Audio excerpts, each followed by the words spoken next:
I'd better give Otto the good news. This had better be the lot. It's a skiff or a bloody cargo freight. Walkways need Welcome patching home, up. Sid.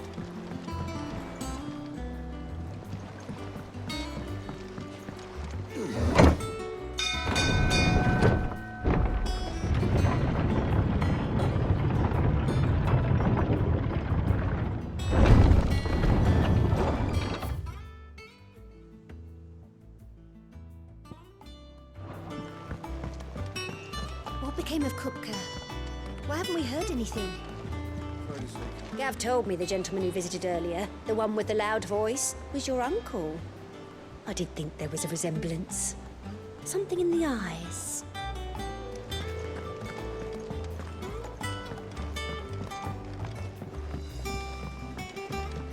We're seeing troops amassing at every border crossing. Well, no surprises there. It was the same after Drake's breath.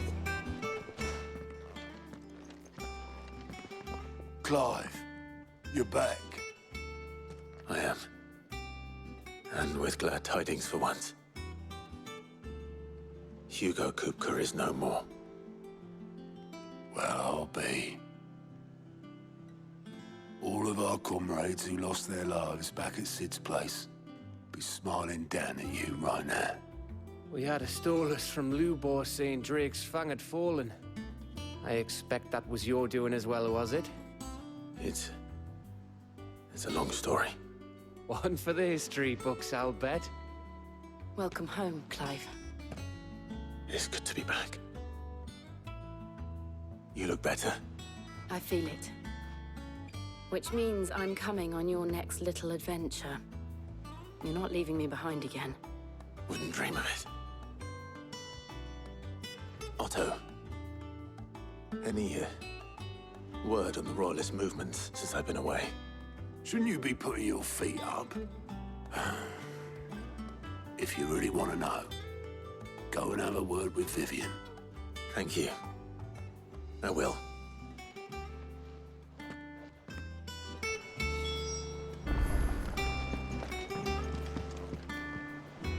Ah, the conquering hero returns. And with hardly a scratch on him.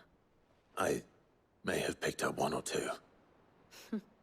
Well, the fact that you came straight to me instead of visiting our resident physiker suggests that you picked up something more important. A scent.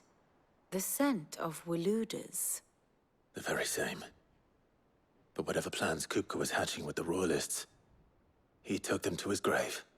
As did his men. Slaughtered by the orcs who'd taken over the Fang. Orcs, Vivian. I've never seen such creatures in Storm before. The Waludas must have ferried them over from Ash, but why? Why work to rescue Kupka only to invade his home, the mother crystal of an allied nation, and let both fall?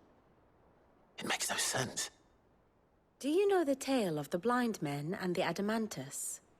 One can often be led astray by focusing too closely on individual details. One must instead see the bigger picture. And what bigger picture is there than my map?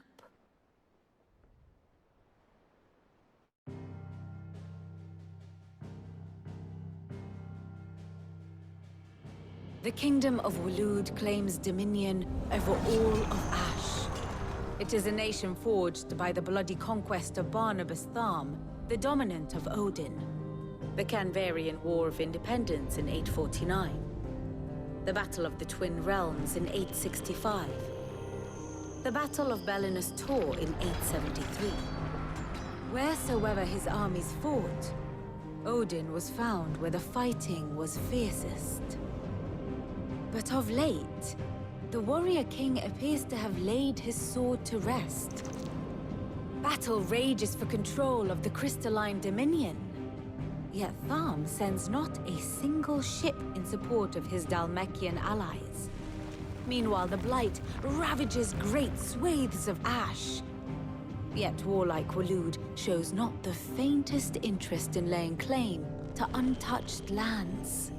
So why go to the trouble of sending an army of orcs into the heart of Drake's Fang, only to make no attempt to claim the Mother Crystal for Waloed. It can hardly be for lack of men. Tharm's armies rival any in the Twins. No. We have not seen the last of the Waloed standard. Odin will ride again. It is but a question of when. And on that day, who will be trampled underfoot?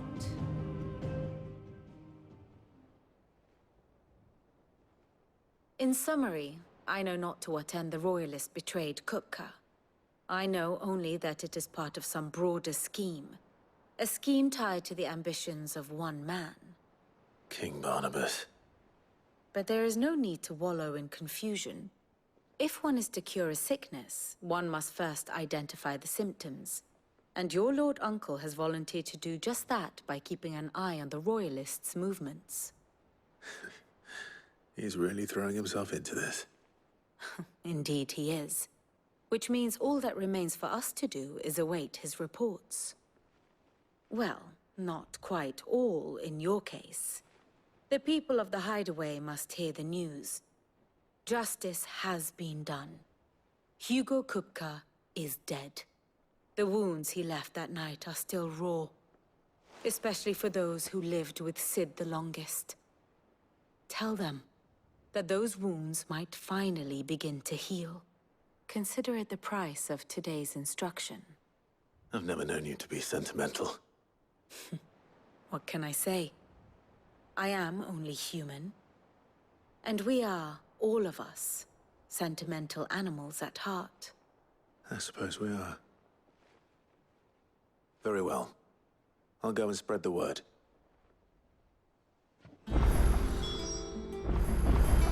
And how may I assist you today?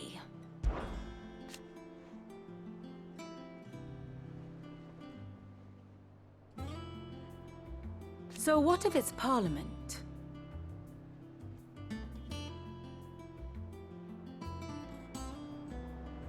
Which leaves but one man.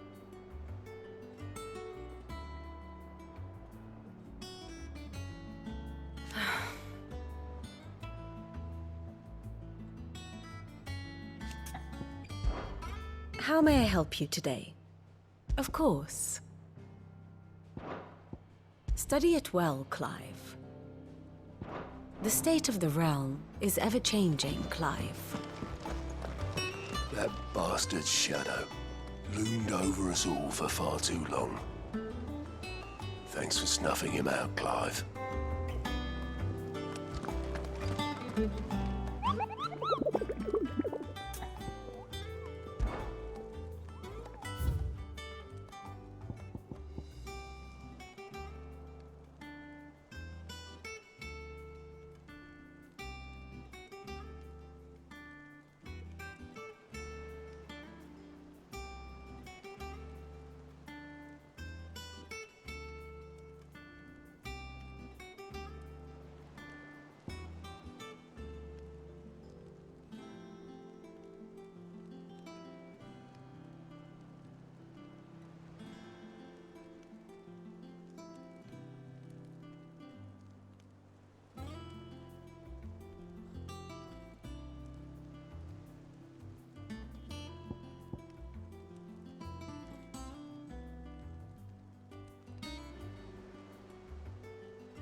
I know what you're going to tell me. Thank you, Clive. Thank you.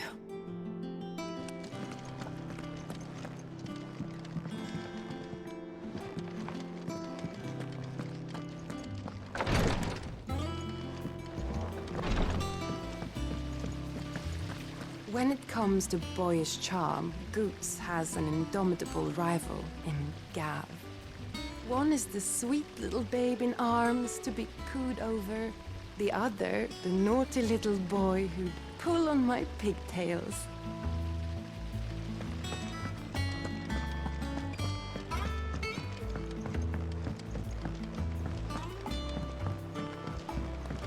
I knew it was a good idea to have editors study alongside the children. It's really stoked their competitive spirit. I have done it, Sid. I have learned all the letters, every one.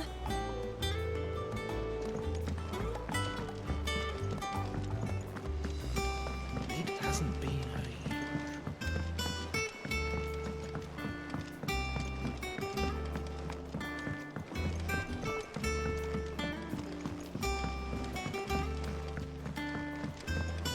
I went up to give some greens to the chocolate.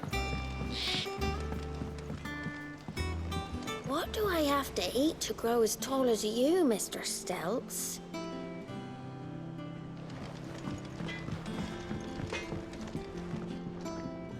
Blackthorn, do you have a moment?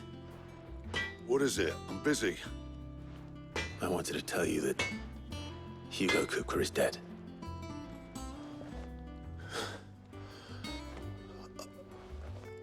I can't tell you how long I've been waiting to hear those words. This is it then.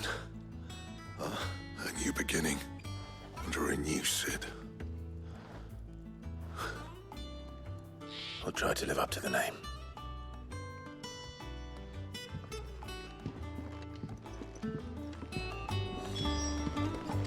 If the state of our coffers is anything to go by.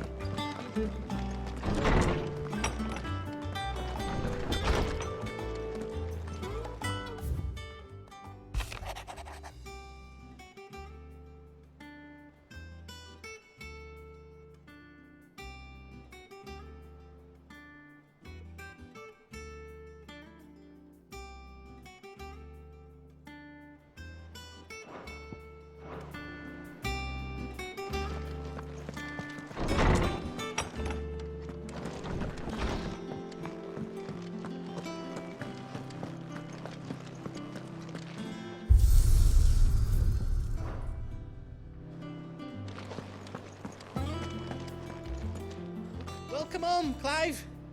I was hoping you'd be back soon. Well, someone looks pleased with himself. It's true what I'm hearing, then. Nothing escapes you, Lady Karen. It's true. Kupka is dead. No more looking over our shoulders, then. Good.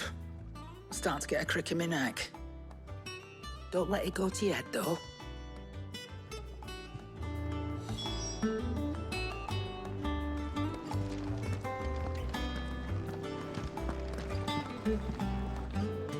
You look like you could do with a drink. Well, someone's in a good mood. Drink up, you lot. The next round's on Sid.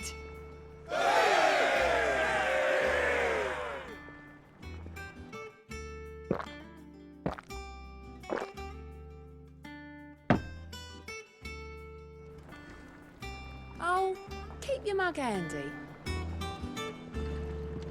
Not bad for a boy from the Imperial Barracks, eh?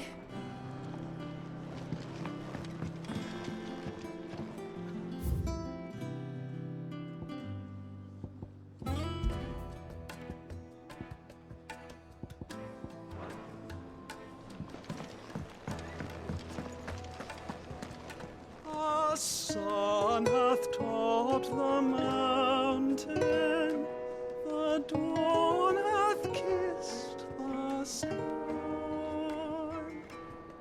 Bid welcome to the morning, and fill Goodbye.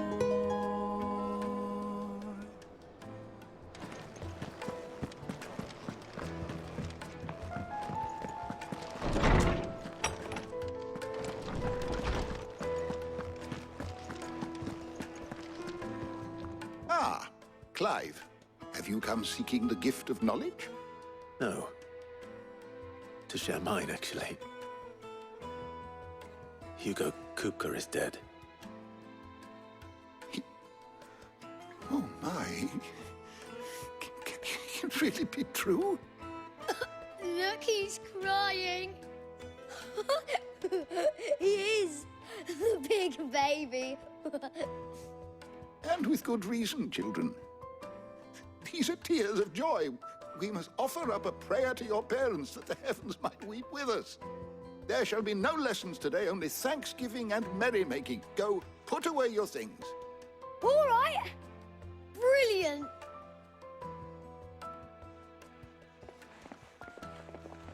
Finally, a new dawn has broken. It has. Thank you, Clive. I cannot wait to share the good news. Hippocrates. After Kupka fell, Ultima came to me. I need to know what he is. Have you learned anything? Alas, no. And not for want of trying. I have scoured nigh every historical tome in our collection and found nothing. Not even the sort of conspicuous absence that might suggest a concealment of fact. One is almost tempted to conclude that such a creature never existed. But I saw him. With my own eyes. I don't doubt that you did. Alas, it seems you are the only one who has. To others, he reveals naught. We see only that which he leaves in his wake, like some terrible force of nature beyond the ken of mortal man. A bringer of death. Whether the Ultima you met with was the being itself, or merely another projection of its power, I know not. But until I do, my investigations shall continue. Thank you. It means a lot. Right. Let's see if Otto has anything else for me. My knowledge is yours. I have said it many times.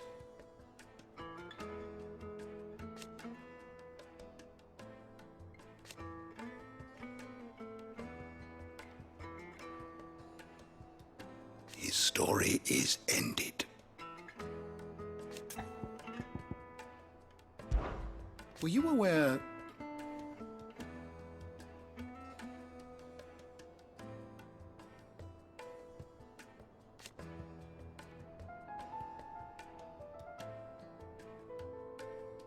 But what of the twins themselves?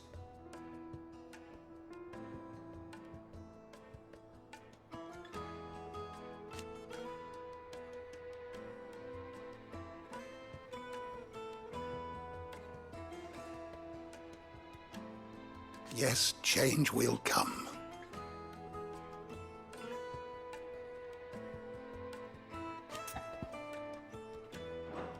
If that is all, my friend.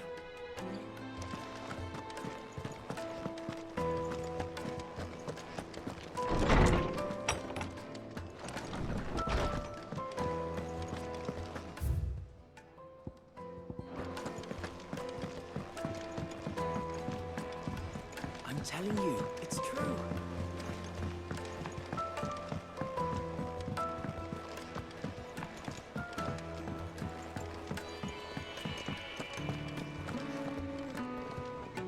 You barely sat down since you came home. Vivian got you running errands or something? Just spreading the word.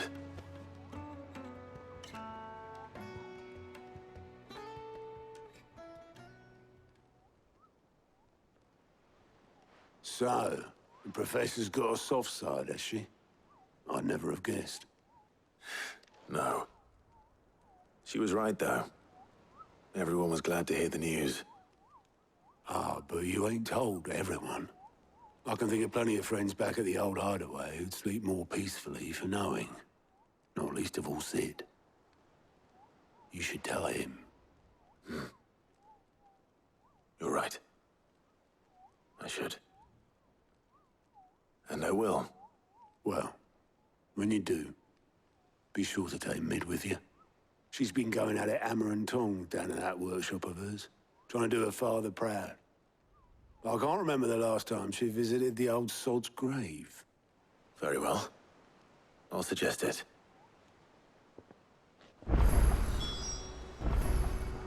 Don't think Mid's been to visit her old man's grave in years. So take her with you when you go. Let Sid see his daughter's face. If he can recognize it under all the grime.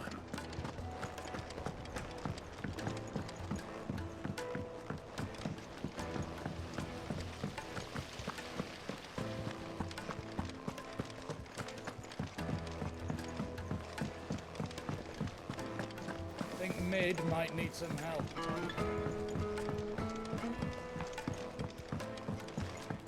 If I don't come up with something soon. All right, Clive? What do you want? I'm going to visit Sid, and I thought you might like to come with me. Sorry, I'm too busy for all that right now. I've got to get this thermal displacement stack sorted. Thermal... Displacement stack. Here. And this is for... Only the fastest, finest ship the world has ever seen. The Enterprise. Me and my dad designed it together. Where other vessels rely on the fickle winds to drive them through the water, ours is fitted with mithril engines. And those things have got more push than a behemoth in a bad mood, and more heat than all the hells put together. Which is where the stack comes in. I may have already talked some tight-lipped shipwrights into putting the hull together for me in a little dockyard in Canva. But the stack's a bit more involved, so I'm building it here.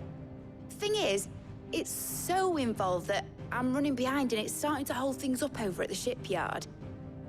I'll come and see my dad, though, when I'm done. Whenever that is. Is there anything I can do to help? Good old Clive. I were hoping you'd say that. First things first, I need some parts meching. The stack will be made up of 3 major components. There's the plating, here, that channels hot vapors away from the engine. The helm over the top, that disperses all that heat into the air. And the shielding around the sides. That stops the rest of the ship from going up in flames. A full suit of armor, then? Probably best to take it one piece at a time. Then you'll need to start with the plating. Everything else fits onto it. I've got the designs and the list of materials here. Show these to Blackthorn. He'll know what to do. I can't make head nor tail of them. Luckily, you don't need to. The engine plating's basically just a very efficient conductor. Create a thermal gradient across it and the heat radiates outwards, which... You know what, just show the plans to Blackthorn. He'll know what to do.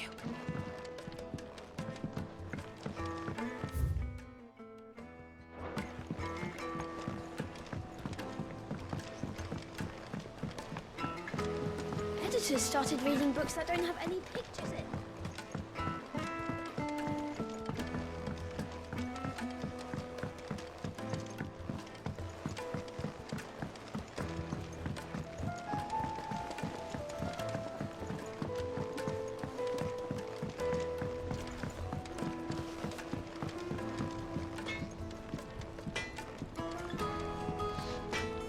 Blackthorn, can I ask a favor? Out with it. It's for Mid. This my last chance to say I'm otherwise engaged. I'd spare myself the arseache. Go on then. What is it this time? She said you would know. Here.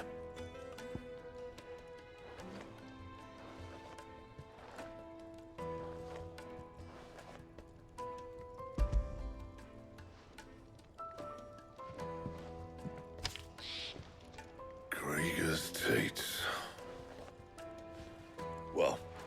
what the hell you'd want this for, but I can make it. Won't be easy, though. And I'll need help. Get Gav and Otto in here, will you? All right.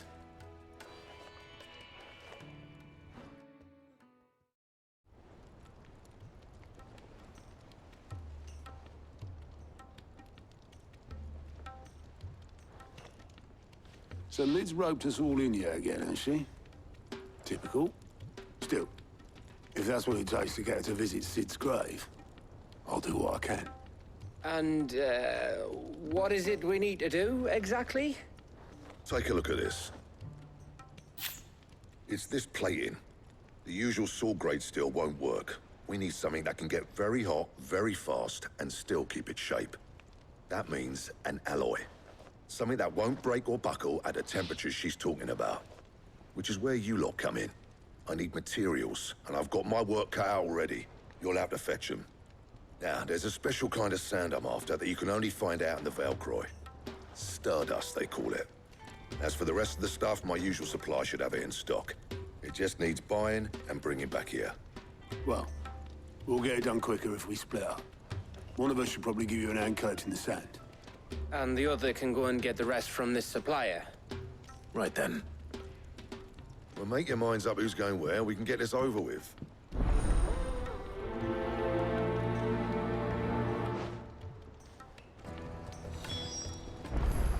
Up to you who you take to the desert. I mean, Gav's good in a fight, but he don't have my winning personality. Ah, don't listen to him. You'll be in the lowest of low company with either of us. You going after the Stardust then, are you? Which one of these two lucky souls is going with you?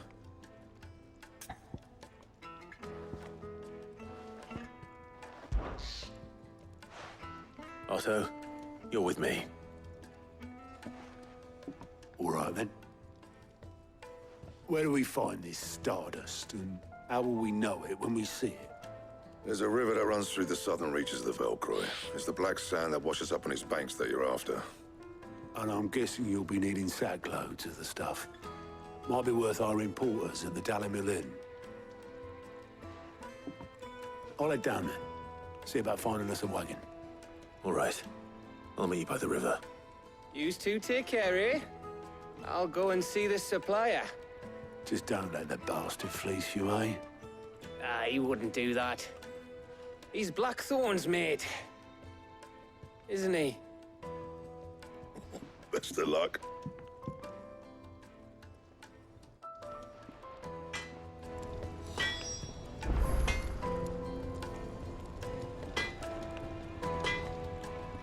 I'll head down to Dalimil, see about hiring us a wagon.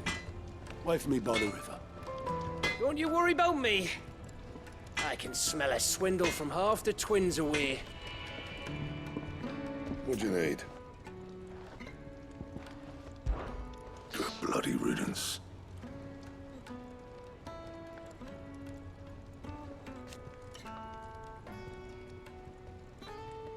Not included. So, what'll it be?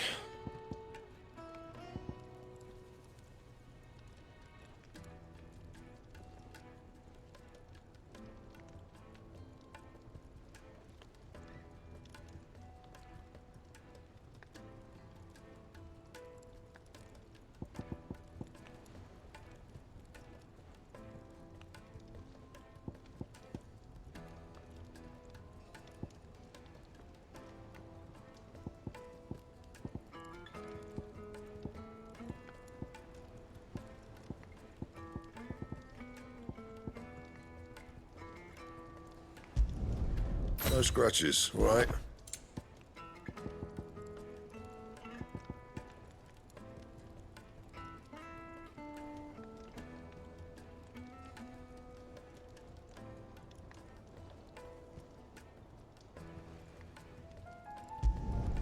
Should last you a good while.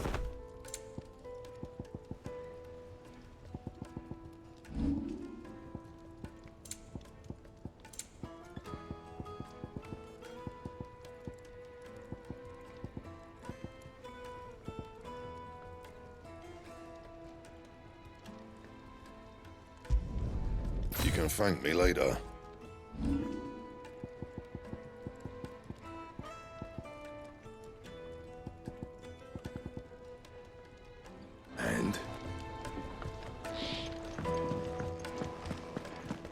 I heard what you told Nan about Kupka.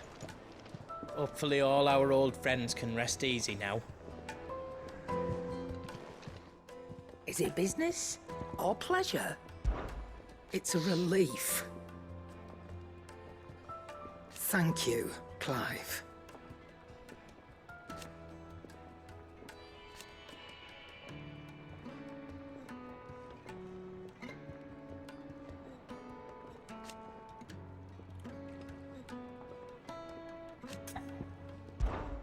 Go on, then.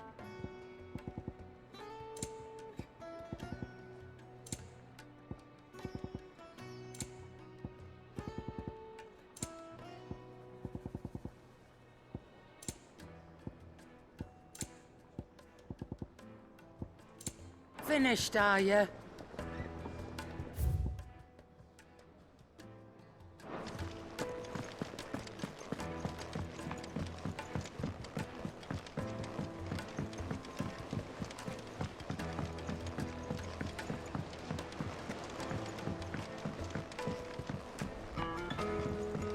We're seeing troops amassing at every border crossing. No surprises there. Clive! It was luck, and luck alone.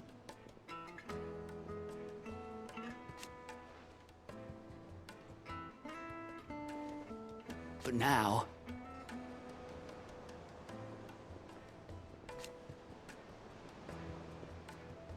Thank you, Clive. Here you go.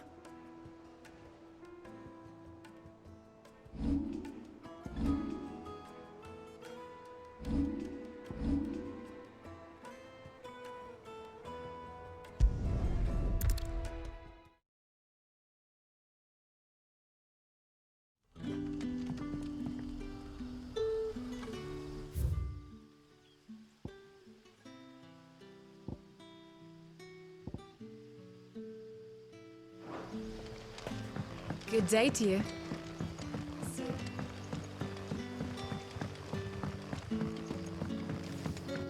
The crystals Good to see you, Sid, as always. Master Quentin's out back.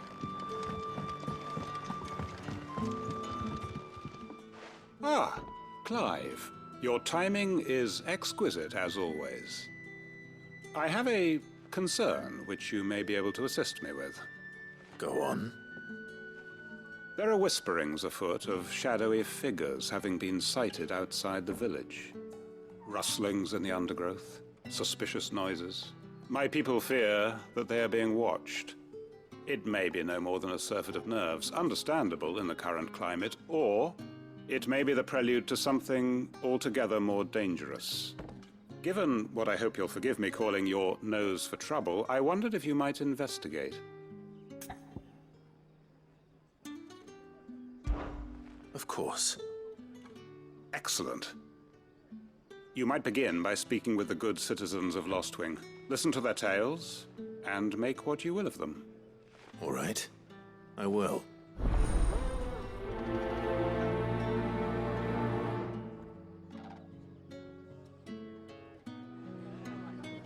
My people speak of strange shadows glimpsed in the gloom of the woods.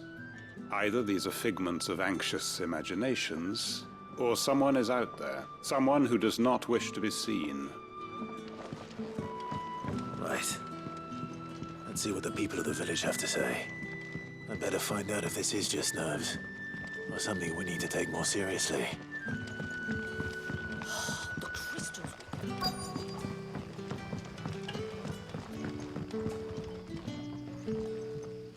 You all right, Sid? Something on your mind?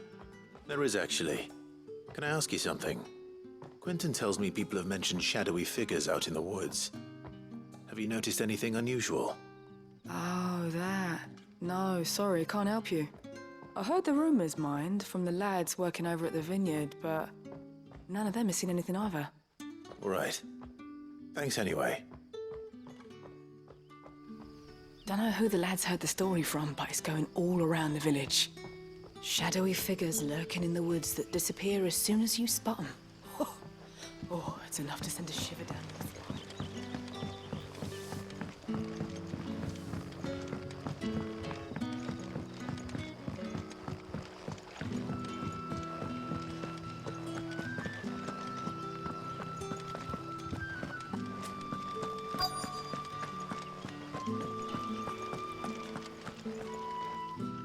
have a moment?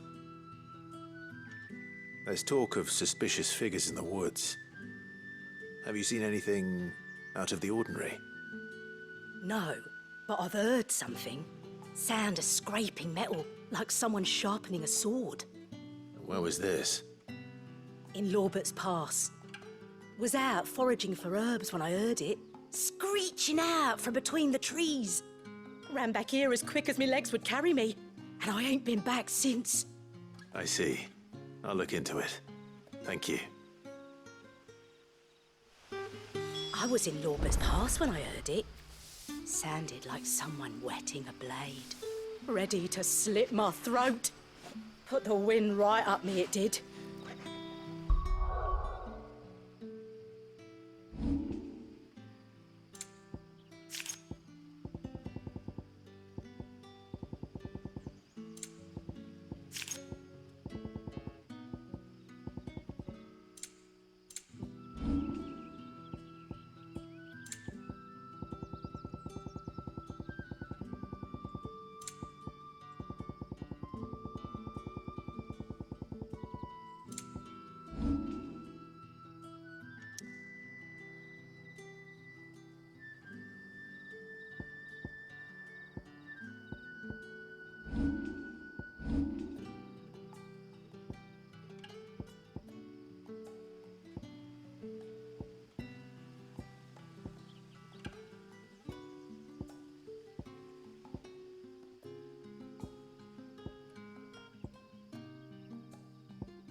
Seems Lorbert's Pass is our best bet then. What do you say, Torgal? Shall we go and investigate?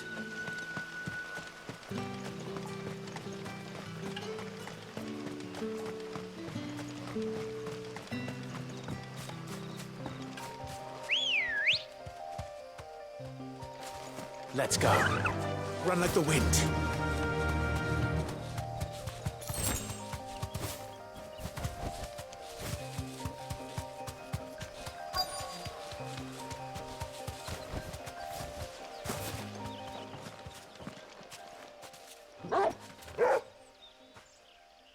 You there. Fuck! He's seen us. Get them before they escape! Black shields. Here. What the hell are you doing here? What is it to you? Not that we give a damn. What matters to us is that you don't leave here alive.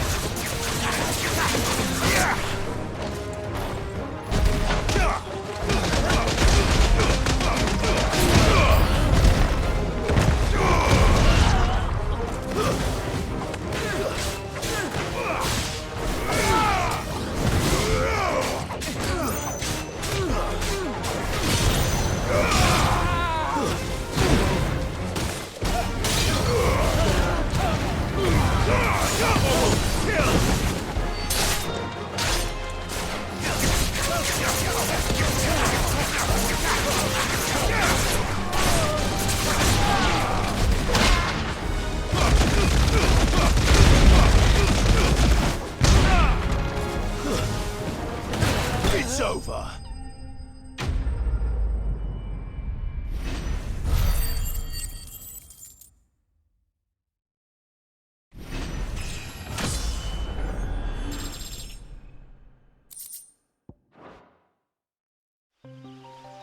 Why were they here? Were they planning an attack on Lostwing? I need to warn Quentin.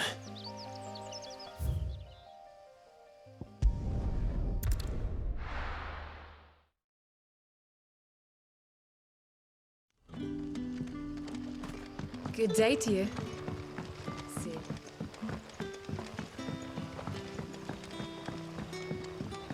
The crystals we get from it. Clive, how goes the hunt for our sinister figures? I found some black shields hiding near Lorbert's Pass. They're gone now. Black shields. The Empress's former bloodhounds. Though they serve another master now. One who means to root out and destroy both me and those I care for. And it would appear the pack has finally caught the scent of its prey. Damn it all. I had hoped I would have more time than this. More time to prepare. But if we are cornered, we have no choice but to bite back. And bite back we shall. I'm sorry. You're going to need to explain. Who did the Black Shield serve now? And why would that person want you dead? Because I want him dead. Who? The former Lord Chief Justice of Sanbreque. All that I have built here is for him. I don't understand. Why him? Why Lostwing? I suppose it is better that you know the truth. I was a member of the judiciary once. So sickened was I by the injustice of this world, I swore to fight it. And fight it I did in my own small way. I saw more than a few corrupt officials condemned to the very cells into which they had thrown blameless innocents. Men to whom the law was but a scourge to turn against the powerless. And throughout, it was the Lord Chief Justice who backed me, who was my one true ally in the quest to see justice done. So what changed? I discovered that he hunted bearers for sport. I was a fool to think he shared my hatred of venality and vice. His support for me was no more than a facade, a means of ridding himself of his rivals, a mask to hide the rot beneath. I filed suit against him immediately. His response, however, was rather more visceral. He had my entire family slaughtered, and he faced no punishment whatsoever. I lost everything. My loved ones, my livelihood, my position, the faith I had once held that any modicum of justice might be achieved through the courts. So I set about enacting my own. I tracked down every soul who served him, and slit their throats myself. But the man himself proved an altogether more difficult target. With money and power come protection. And so I saw that I would need an army of my own. I came here to Lostwing and began recruiting like-minded individuals.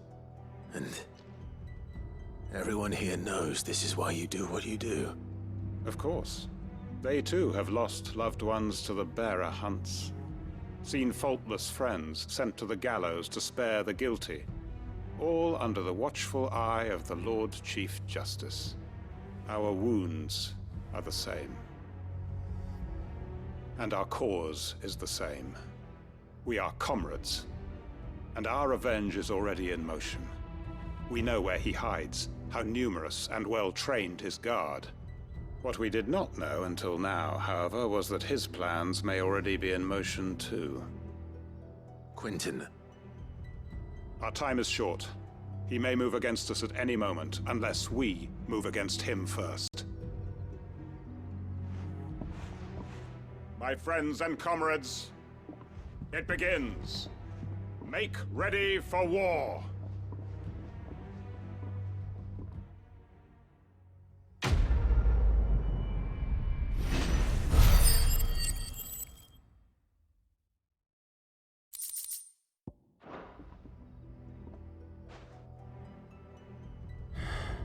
I'm not going to change his mind.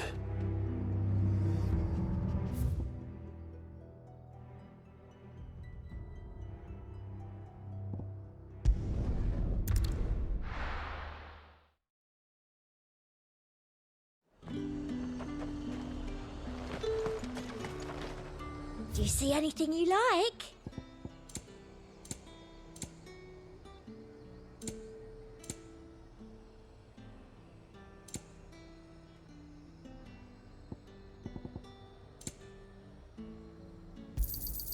I do like a customer who knows what he wants.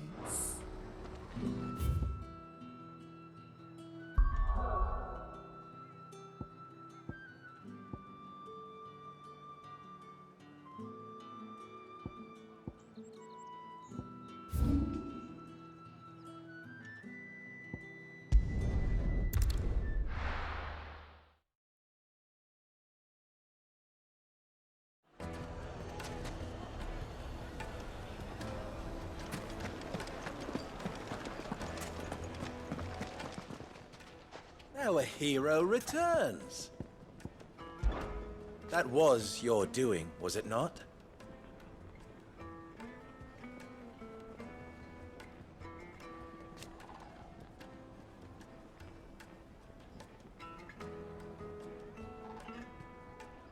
As for me,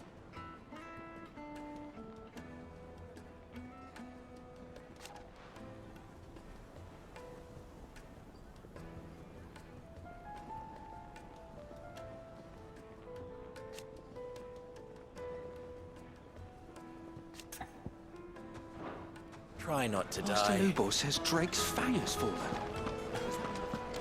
The finest fabric! The most fragrant herbs and spices. There'll be no one to man the ship. And beyond. Gone, just like that. And without so much as a by your leave. What's the matter? It's my apprentice. He up and vanished while my back was turned. I'd go and look for him myself, but I've got a bakery to run. A bakery that's now short one pair of hands. Loath though I am to rely on the kindness of strangers, I'm at a loss. Please, will you see if you can find him?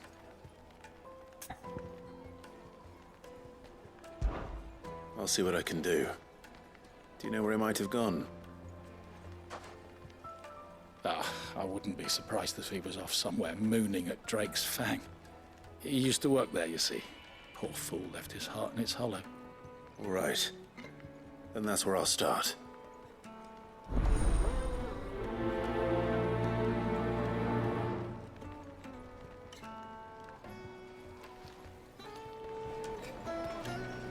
I can't say I understand that boy's obsession with the Fang.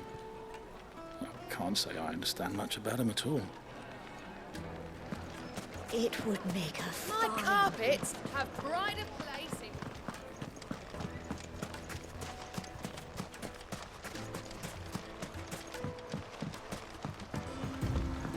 Looks like I found the river. Now where's Otto?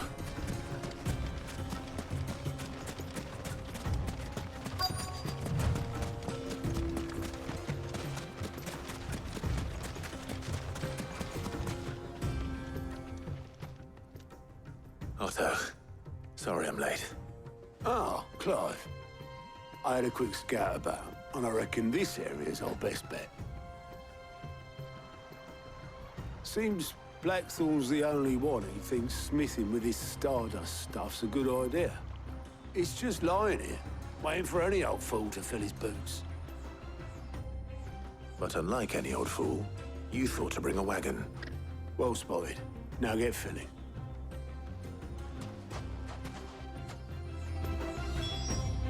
There's plenty of the stuff about. Might as well grab what we can, eh?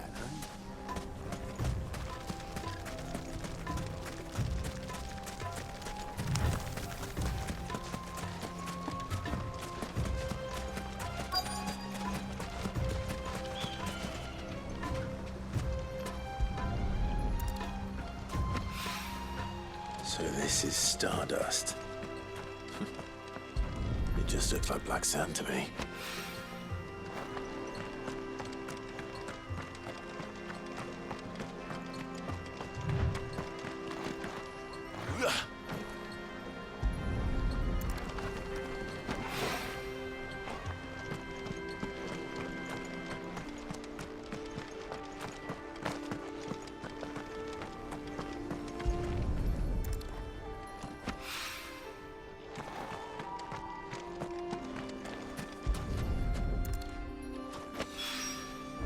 Should be enough for now. Let's see how Otto's getting on.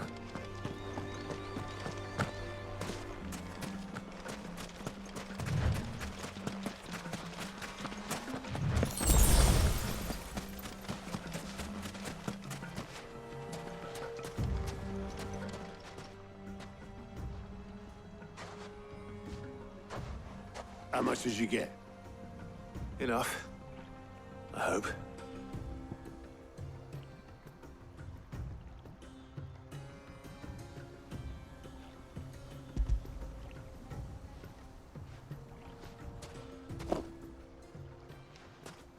More than me. Put it all together and I can't see Blackthorn complaining. Much. Here, Clive. Do you fancy a walk?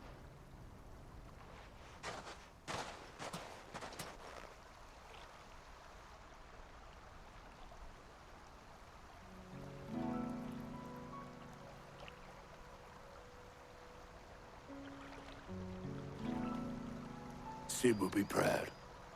Of what? Of you, you idiot. The way you've carried on what he started. When we first met, I had you down as a spoilt little puppy who enjoyed nothing more than biting the hand that fed you. But 5 years on, you're the one doing the feeding. So thanks for proving me wrong. You weren't wrong. But I changed. Thanks to Sid. And thanks to you. When I suggested taking on his name, you were the first to back me. And if you hadn't, no one else would have. I couldn't have done any of this without you, Otto. Don't give over. You're making me blush. All I did was choose hope over despair. I gave you a chance, yes, but you're the one who took it. You took a rabble of homeless, hopeless outcasts and put them back on their feet. Gave them something worth fighting for, just like the old Sid did.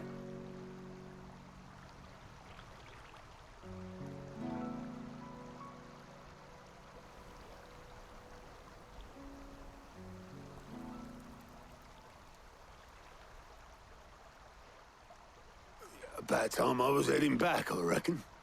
All this scrabbling about in the sand's taken its toll on the old pins. I'll see you back at the Hideaway then. You can take a well-earned rest when you get there. Oh, I plan to. Believe you me. But I'll make sure Blackthorn gets his precious black sand before I put my feet up. He'll only moan otherwise.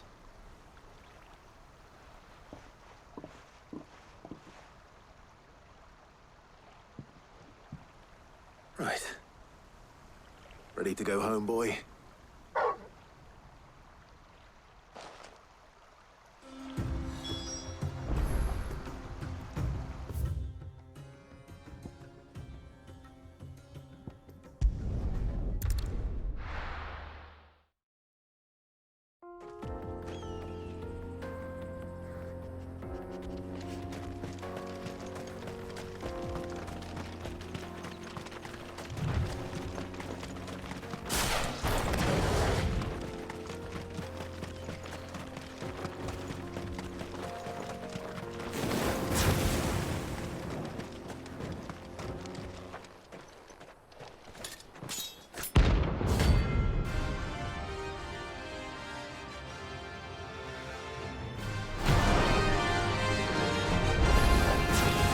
Blade yet hungers, and so do I. Come, let us feast on the flesh. Your feasting days are over. Want some more?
Those who kill for sport deserve no better.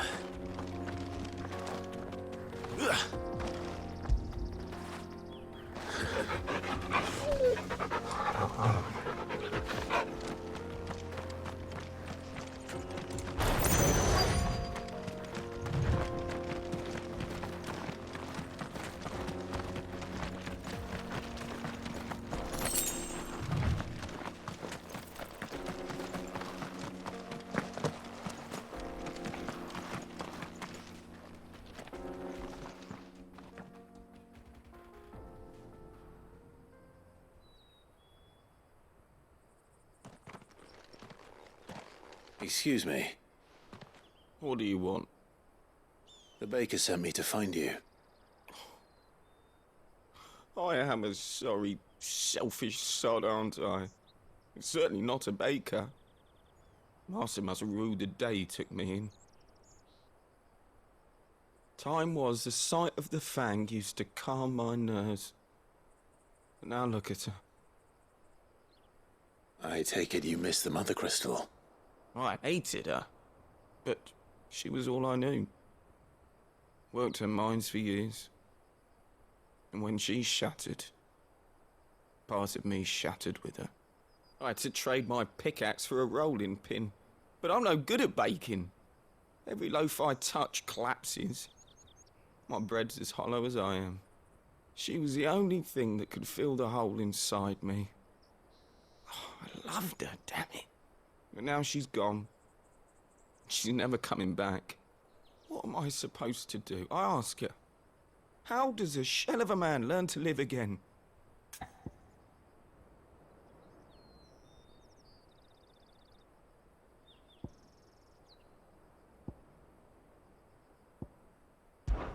Perhaps you could express yourself in your work.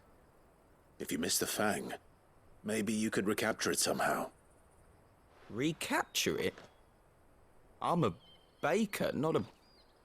You know, you might just be right. What a fool I've been! I have to get back to the bakery right away. Thank you. Thank you, my friend. You've opened my eyes. Wait.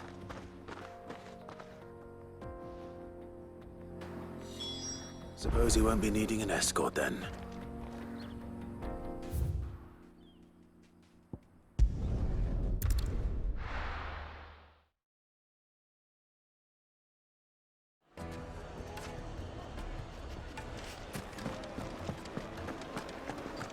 The finest fabric. Take a sniff, good sir. You'll be transported. Ah, there you are. The man who lit a fire under my wayward apprentice. Though I worry you might have stoked the flames a little too high. He damn near ran me down trying to get to my oven. Master, it's ready. Behold the Drake's Balm. A truly unique creation. I dare say it is. Just look at it. A perfect likeness of the Fang herself. Her steepled peaks, her fulsome spurs, her inviting hollow. True, my loaves collapse more often than not, but what's the Fang without her crater? Why, no Fang at all. And look, inside. She's filled to bursting with a bounty of beautiful crystals. Salt crystals! Master, I have found my purpose. I must use my work here to preserve the memory of the Fang. Well, if it tastes half as unique as it looks, I'd certainly say you're onto something. Not only is my apprentice back, but he's finally pulling his weight. With any luck, I might even have a new delicacy on my hands. I don't know how you did it, but you have my thanks.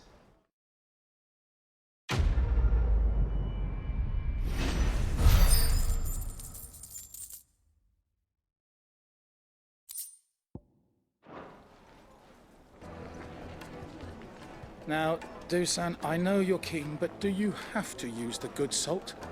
Leave some for the rest of us. Sorry, Master. I'll go and get some more later.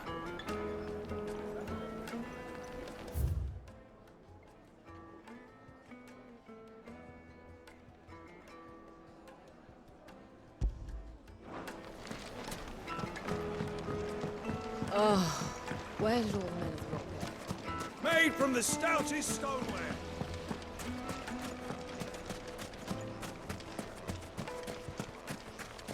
No, I'm telling you, it's gone.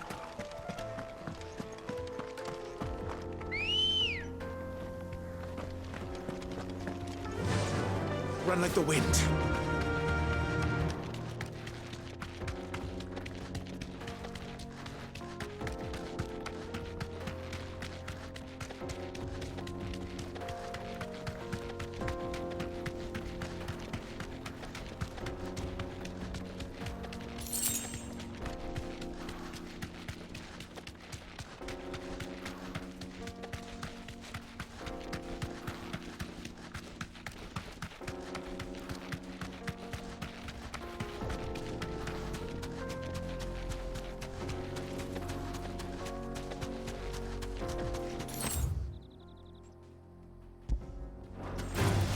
Don't get surrounded.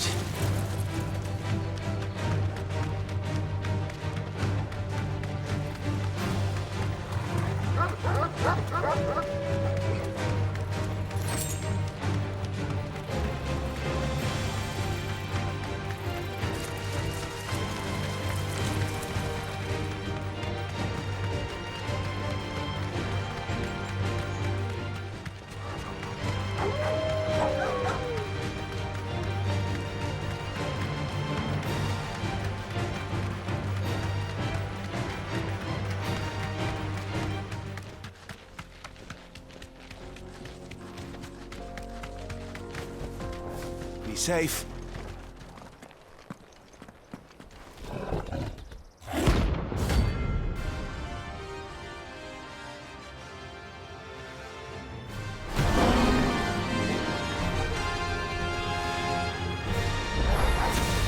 Great time for the pack, is it? Let me introduce you to mine. It's over.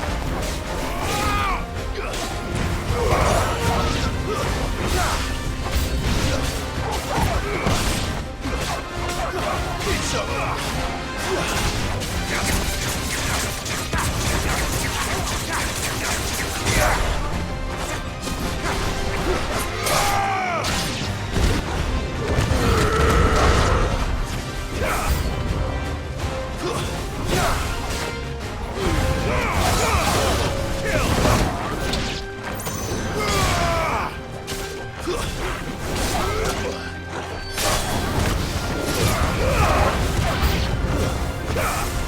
Yeah!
That wasn't too bad, was it, Toggle?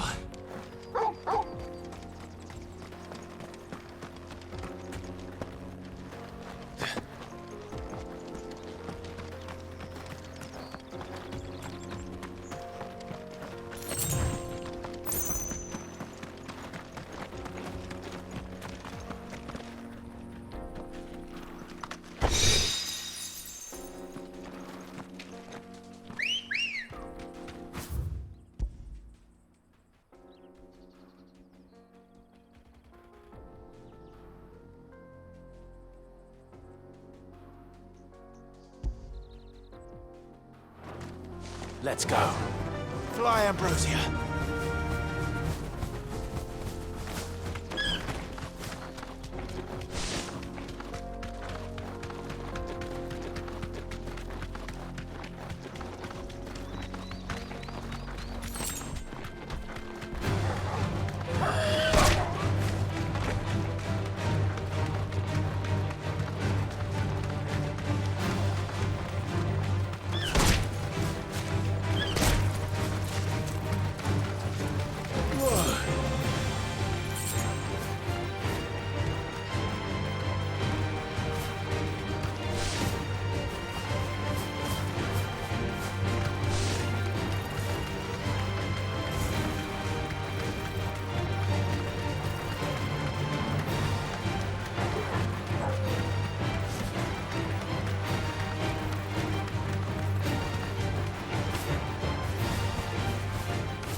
To fight.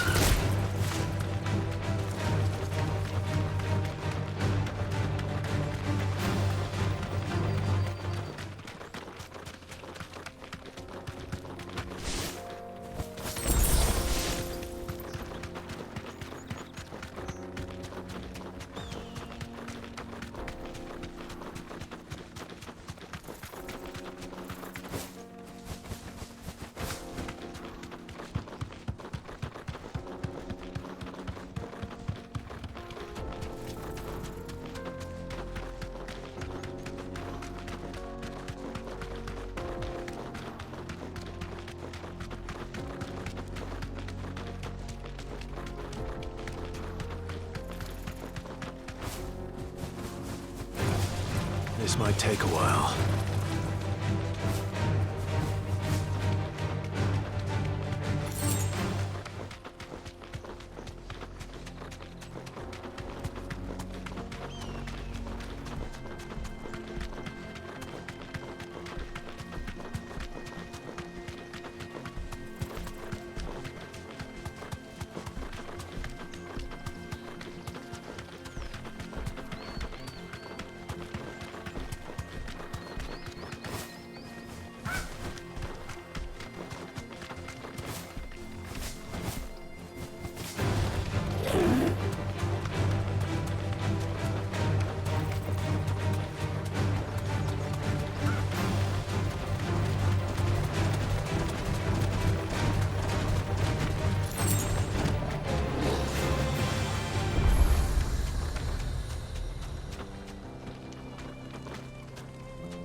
deserve a rest.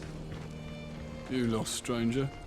Wherever you're headed, it's back the way you came.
Peace at last.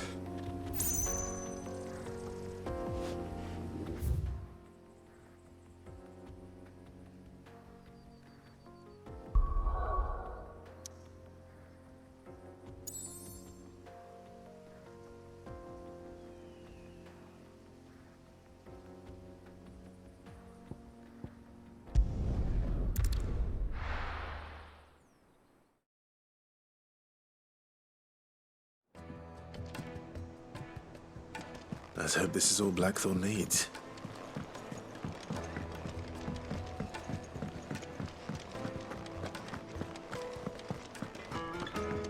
How'd you lot get on? I brought back all that stuff Blackthorn asked for. There you are. Blackthorn's got his precious stardust, in case you were wondering.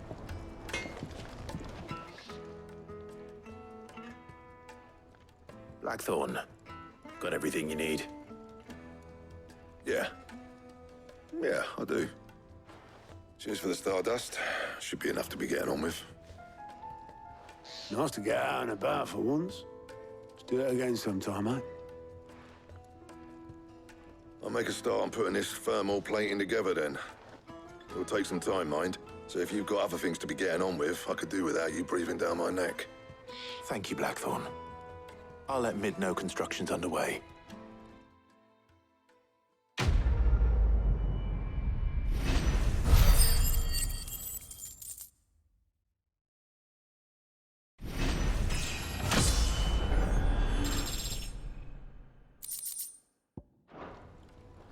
Suppose we'd better be getting back to work too. Give us a shout if you need anything.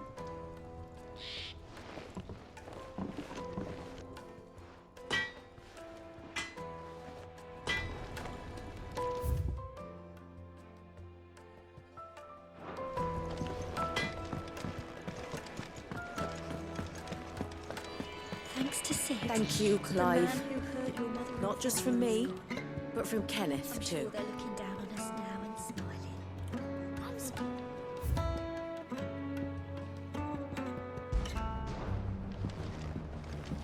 The nobleman who visited. Sid! Look what the curse breakers brought back from Dalmekia. Said they were all the rage in Dalamil. Looks sort of funny if you ask me. I'll be damned. Have you had one before? Something smells good. What are we having? Bombs! And they are good. You should try one.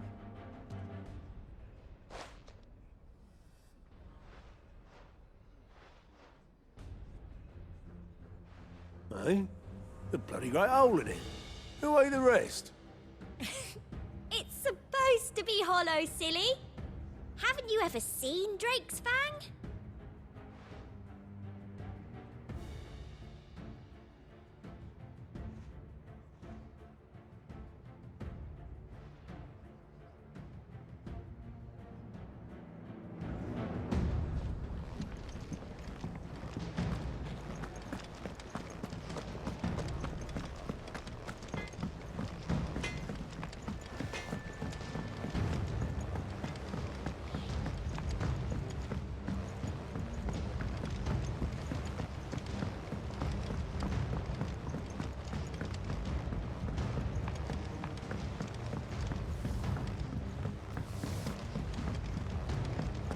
Editors started reading books that don't have any pictures in.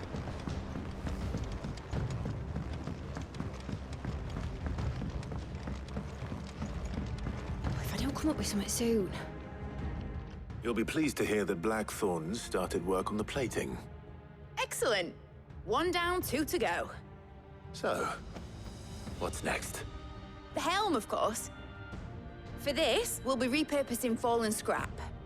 Salvage from the ruins? I thought that material was all but impossible to work. Ah, but we don't have to. I'm sorry. Just so happens there's one particular ruin that's broken into exactly the right shape and size pieces for what we need. What's the name back there? I'll give you all the details. What's her name? Right. Talk to her back there. You know, thingy. She'll tell you exactly which bits of which ruin we need. You just need to go and find them.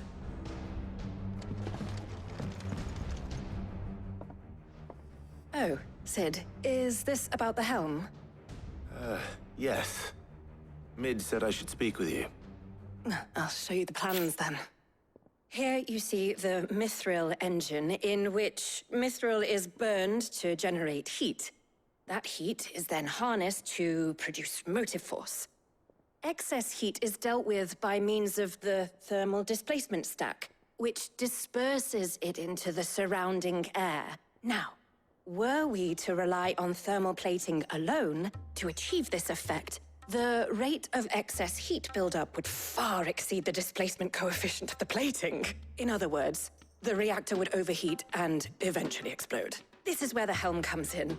It connects to the plating, you see, and serves as a sort of thermal sink to absorb all that excess energy. Our experiments have shown that fallen ceramics are remarkably thermophilic. They can withstand and absorb levels of heat far above anything we are able to make today. And not only that, they're also waterproof and immune to rust, making them the perfect material for our protective hood. Why, if sea or rainwater were to enter the reactor proper, it would vaporize instantly.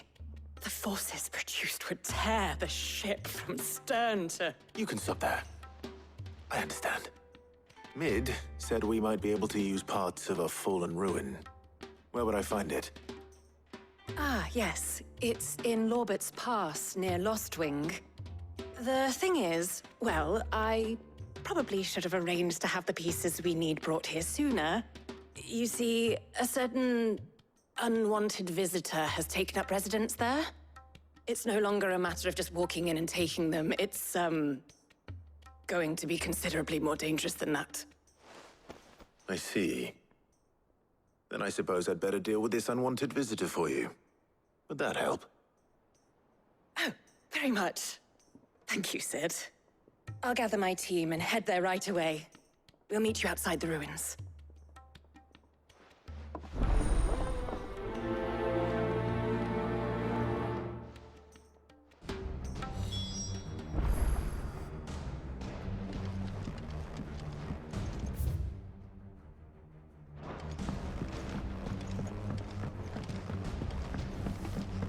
I think Mid might need some help.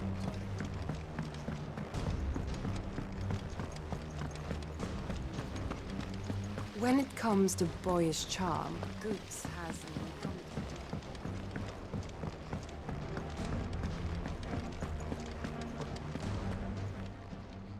Welcome to the Patron's Whisper.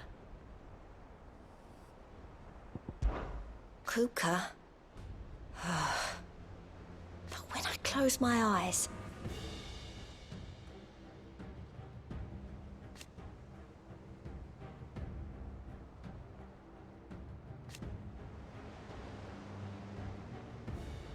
Only I don't know how. I wish you were here. Come to claim your just desserts?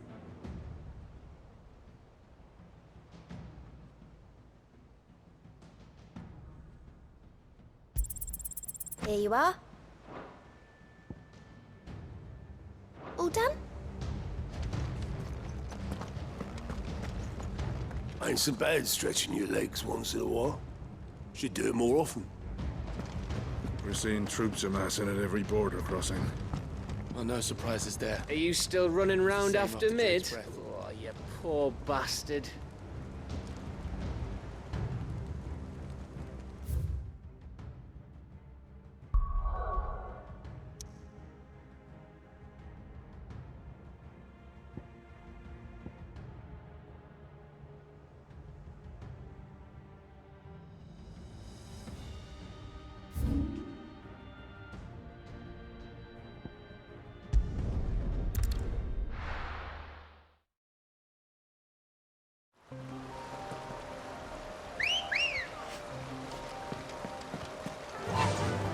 Faster!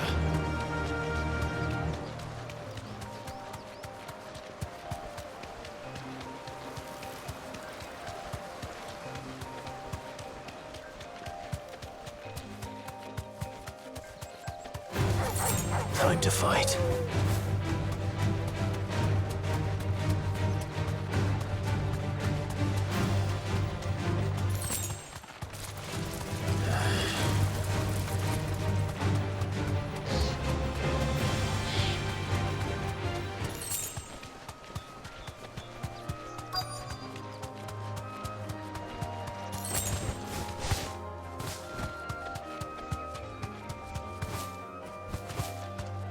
You deserve a rest.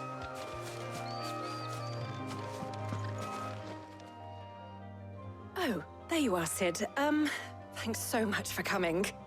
The, ruins are just over there, as is the creature I told you about, I'd imagine. Would you mind? Of course. I'll be right back.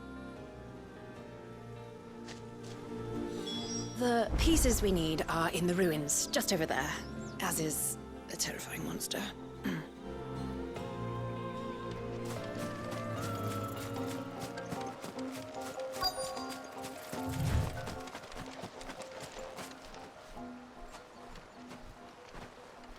Anybody home?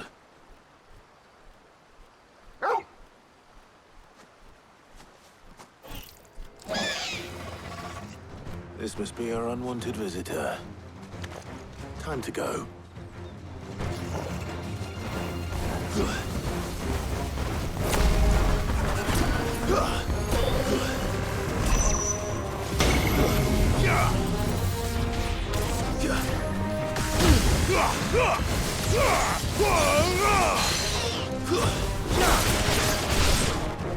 this one.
The things I do for you, Mid. Sid! Oh, thank goodness you're safe. You shouldn't have any trouble now. Indeed. Well, don't let us keep you. We'll, see that everything is transported safely back to the Hideaway. All right. I'll let Mid know you're on your way.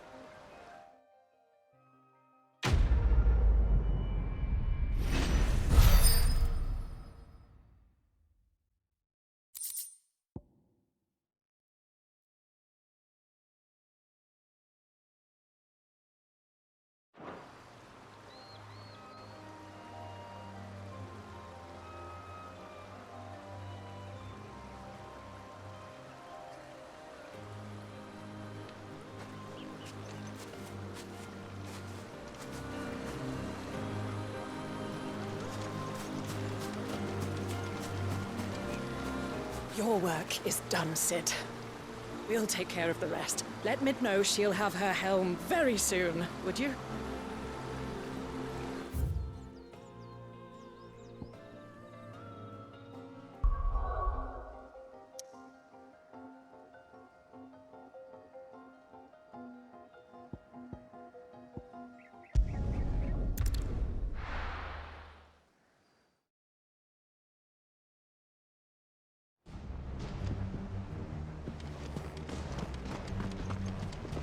Hugo Kupka's dead, isn't he?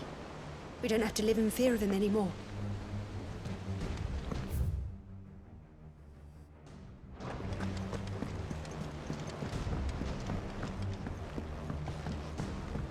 We're seeing troops amassing at every border. Well, no surprises there. How may I help you today, Clive? Come to claim your just desserts?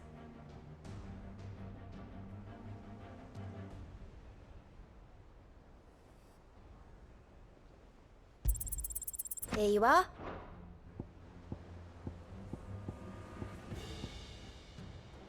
Come again. I may have more for you.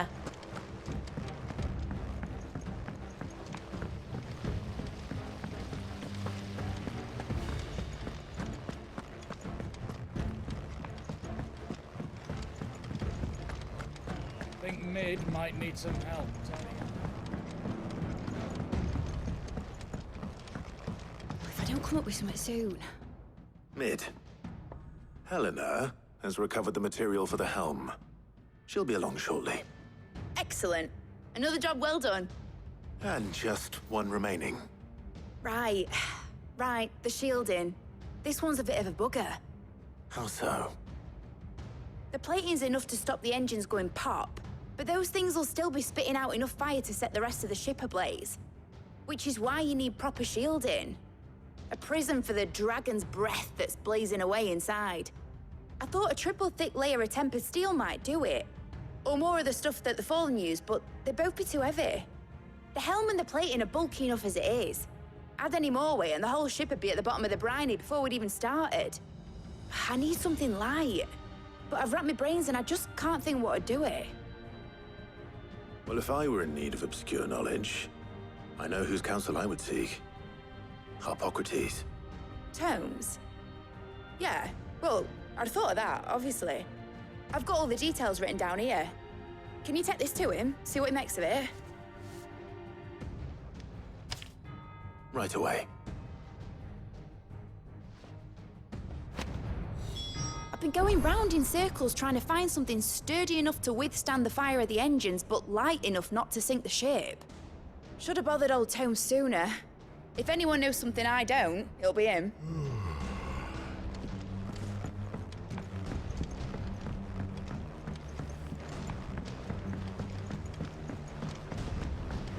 Editors started reading books that don't have any pictures in.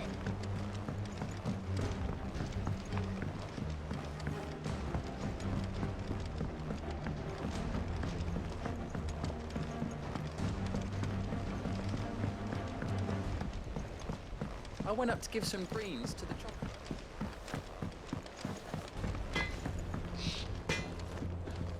What do you need? So, what'll it be?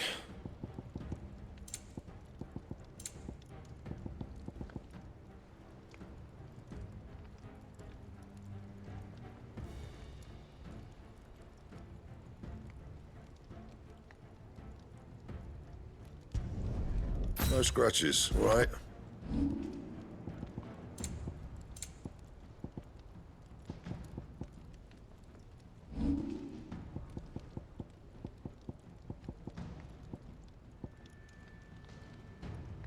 That it?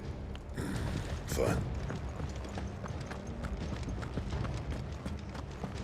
Thanks to see Thank you, Clive. the man who hurt your mother. Not just from me, but from Kenneth.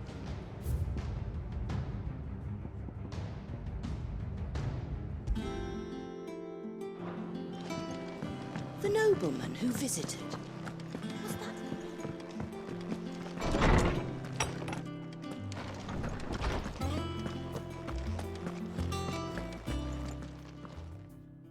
Harpocrates, do you have a moment? For you, Clive, always. Well, actually, it's for mid this time. Could you take a look at this?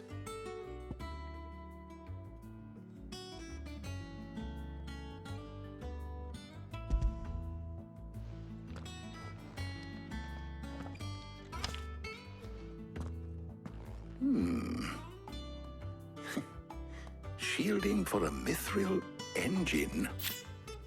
Whatever will that girl think of next? And what are these notes around the edges? She has some specific requirements for the materials. The shielding needs to be able to resist extreme heat on the inside, and yet remain cool enough on the outside not to set the ship alight, while also being light enough not to sink it. As you can imagine, she's struggling to find anything that meets her needs. I see. I wondered if you might know of a solution, or if you might be able to search the records for one. Perhaps it is not a different material she requires, but a different approach. What do you mean? Consider the lake we have made our home. Its blighted waters eat away far more quickly than fresh water or even brine, at timber and steel alike. And yet, we have made a home here from those very materials nonetheless. We have. But Bardolph must varnish every board twice over to keep it from rotting. And Obelisk complains that without a constant supply of pitch. I see. Early Gregorian histories speak of a preparation known as moon dew. It is said to be able to resist even the most ferocious flames. Before the dragoons tamed the worms and wyverns of the realm, nobles would daub their castle walls with it in order to guard against dragonfire. So if we could recreate it... It might be applied to some material or other in order to provide the protection Mid requires. As to how best to apply it and to what material, Perhaps Bardolph and Obolus might be of assistance. I shall speak to them and see what wisdom they might have to offer. If you would be so kind as to procure the necessary ingredients, I shall discuss the specifics of how it might be most effectively put to use with our two friends. The knowledge of the past may yet prove useful to we of the modern era. Thank you, Hippocrates. And since you're asking others to help you, perhaps I should too.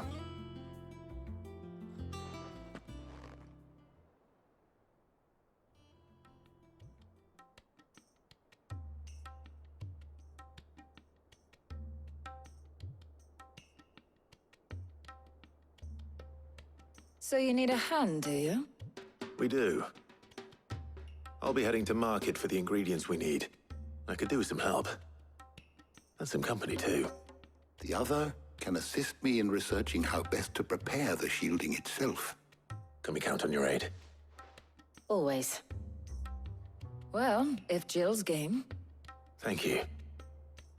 I am sure either of these fine young minds would prove indispensable in my research. I leave the decision as to who will go with whom in your capable hands, Clive.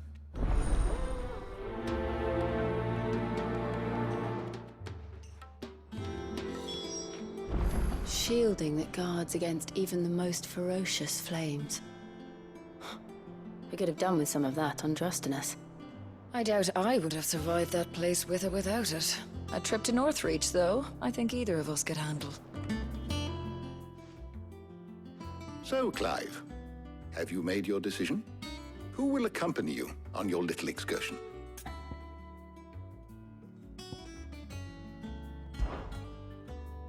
All right. So, what are we fetching? I have taken the liberty of preparing a list. Here. Garlic? Conch shells? Are you sure this is the right list? Looks like the ingredients for someone's supper. Though these items may seem mundane, they have potent effects that are rarely exploited, effects for which they were once highly prized. So much so, in fact, that they were harvested almost to extinction, hence moondews having fallen from favor. Now, of course, they can be obtained with ease. You should be able to find everything you need at the market in Northreach. Well, isn't that convenient? I was hoping to be able to make a trip over that way sometime soon. Need to speak to an old acquaintance. I'll meet you there. All right. Stay safe. See you later, Clive. Good luck with your research.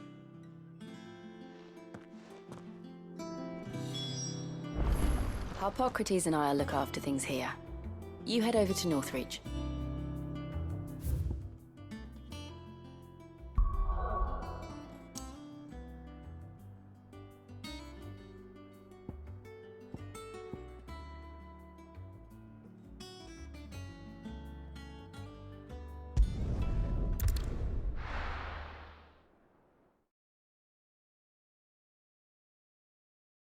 Now, where's Talia?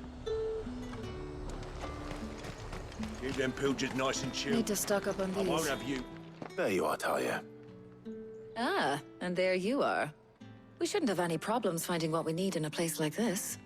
But if time is of the essence, perhaps we should split up. Take a few items each. All right. What should I look for? Let's see now. Why don't you take the garlic and the pepio nuts? Meet me by the gate when you've got them. Don't tell me you've forgotten what you're looking for already. Garlic and pepio nuts. Do you want to take the list? Oi, don't touch anything.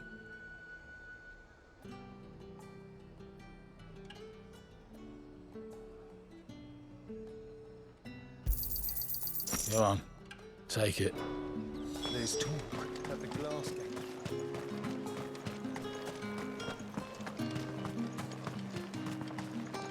You haven't much, but you're free to look.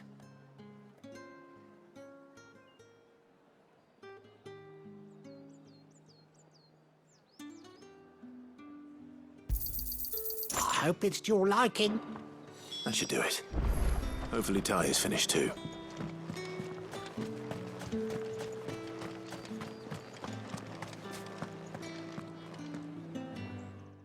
Well, did you find everything? I did. Here.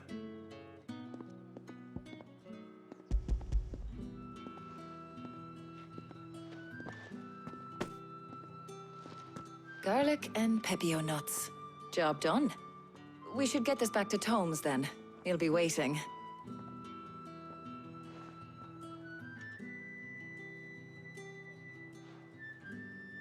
But we're not in too much of a rush, are we? Quick chat.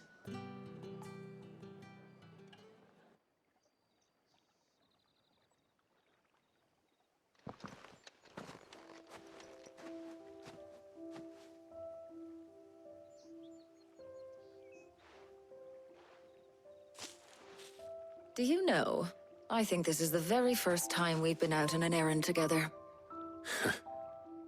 I think you might be right. In all the years since you and that scowl of yours first appeared, you haven't invited me out once. For shame. Well, it seemed long overdue. And you did say you had some shopping to do. I was hoping to restock my supplies of herbs and liniment, yes. You and Jill alone burned through them like wildfire. No luck, though. My usual supplier's not here, and I refuse to pay the prices these gougers charge. I'll ask Karen when we get back. What is it? Oh, just memories. I came here with Sid once, shopping for supplies, just like today. And just like today, I came away empty-handed. Sid even said he'd speak to Karen for me when we got back. Has it really been 5 years? I remember it as if it was yesterday. Hold on. Does that mean it's been 5 years since we met? Feels a lot longer. It does. In a good way, of course. Thank you, Tyre. For what? For everything. I just want you to know that all you've done for us, all you still do, it's appreciated. Do you think I'd stick around if I thought it wasn't? But in the spirit of sharing and caring,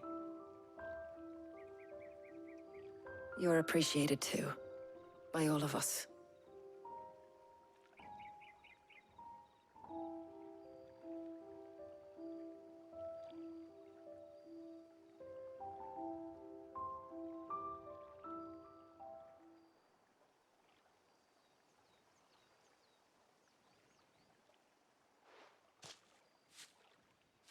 Well, I think we've tarried long enough. I ought to get these ingredients back to Tomes so he can make up this concoction of his. I'll meet you back at the Hideaway, all right? All right. And thanks again. I heard you the first time.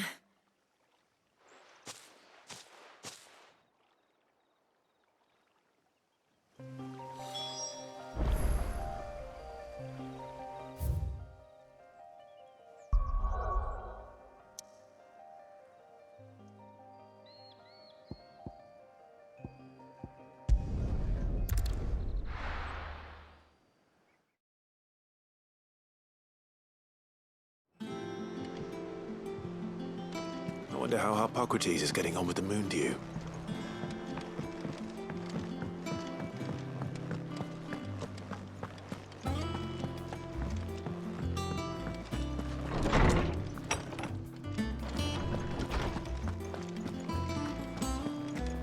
Ah, better late than never. We're ready to begin whenever you are. Welcome home. He had a successful trip. How's work on the shielding progressing, Hippocrates? Well, very well indeed. And thanks in no small part to your kind assistance. I was just explaining to Tarja how we might best go about preparing the moon dew. And now that we have all the ingredients, we may begin. You can count on me. I've mixed more than a few mysterious concoctions in my time. I'm sure you have. What about the shielding itself? Work is underway, under the watchful eyes of Bardolph and Obolus. Apparently, it'll be ready soon. Thank you. All of you. Right then. Jill, Would you join me in the infirmary? Many hands make light work and all that. Of course.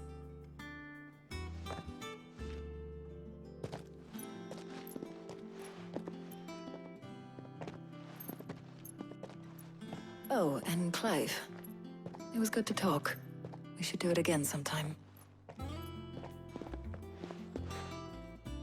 It appears our work here is almost at an end. A shame. I was enjoying playing the man of action for once. When both the shielding and the moondew are ready, it will merely be a matter of applying the one to the other. Followed by a rigorous process of testing and retesting, of course. Perhaps someone ought to warn young Mid of that. Leave it to me. Thank you, Hippocrates.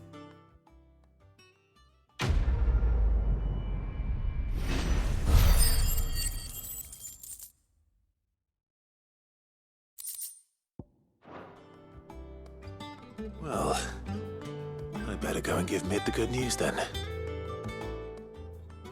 How good it is to see you, Clive. I do hope the moondew works. I hardly dare imagine what Mid might say if it doesn't.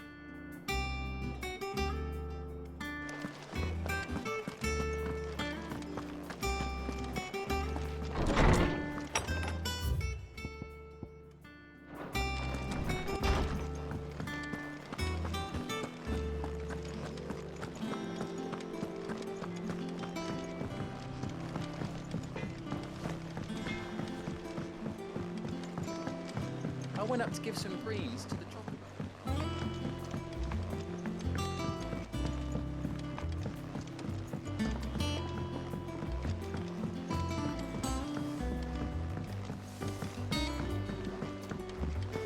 Editors started reading books that don't have any pictures in.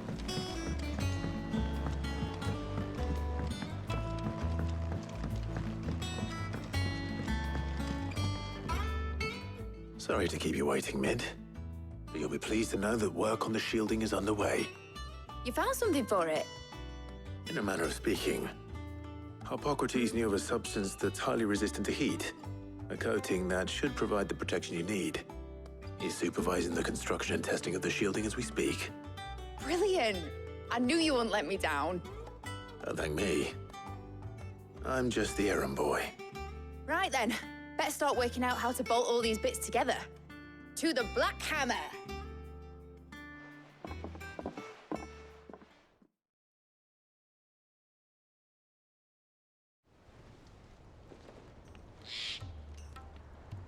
You know, when I got into the smithing game, I thought I'd be making swords and shields, not thermal bleeding didgeridoo-dahs. Displacement stacks. Same difference. Whatever you call it, I ain't putting it together in here. It's cramped enough as it is.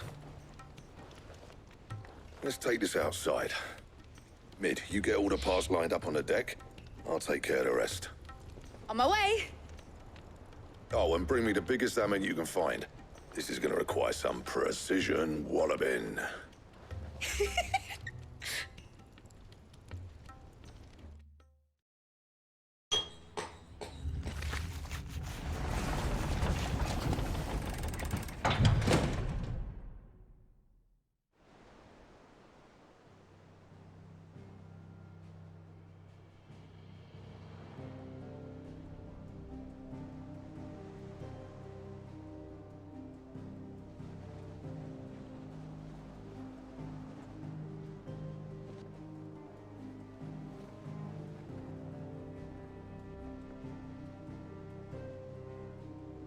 It's finished! It's finally finished!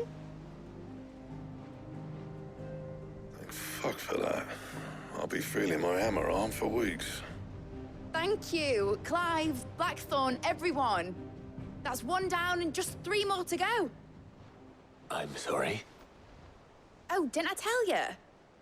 The Enterprise has 4 mithril engines, and we'll be needing a displacement stack for each. You don't mean... Don't worry. Now they've got a finished one to work off, my gang in Canva can build the rest. Good luck to them, I say. Right, I'm off to get a sling for this elbow. Any other work comes in, keep it to yourselves, eh?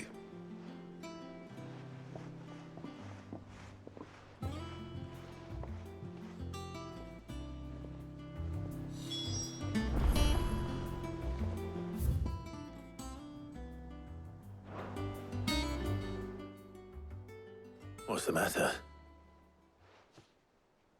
Nothing. Just daydreaming. Thinking about the Enterprise sailing off over the horizon to shores unknown. Searching for a land untouched by the Blight. Just like me and my dad planned. So if the worst came to the worst and every scrap of soil in the Twins turned black, we might still have a chance. That's what she was meant to be. You see, one last chance just in case we needed it. But now she's so close to being finished, I've realized I don't want her to be that. I don't want her to be just a lifeboat for us to cling to if things get desperate. I want people to sail aboard her by choice, not from the lack of it. In a world where we're not just trying to survive, but where we can actually live. I'm working on that. And I'll do everything I can to get you what you want. Don't you always? All right. My mind's made up. As soon as the Enterprise is fit to sail, I'm putting her under your command. Sod our plans, I'm trusting in yours. Are you sure about this? Something tells me it's what my dad would have wanted. He'd be proud of you. You were gonna visit his grave, weren't you? I was. And you can come too, now that your little project is finished. Right. There's just one thing I need to finish up first. Won't be a mo. All right. I'll let Otto know you're coming. Meet us in the mess when you're ready. Aye, aye, Captain.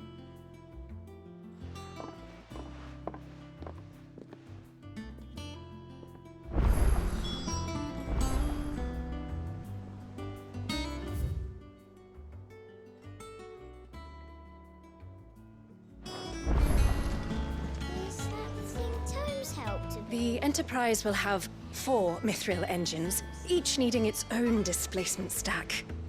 So just 3 more like this, and we'll be finished. Hugo Kupka's dead, isn't he?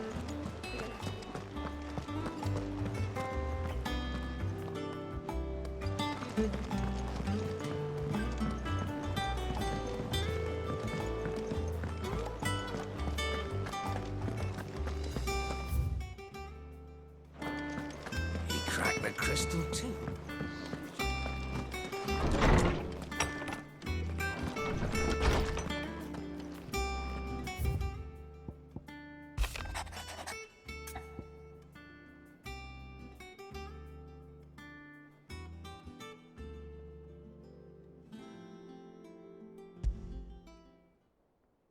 Trouble with the ledgers.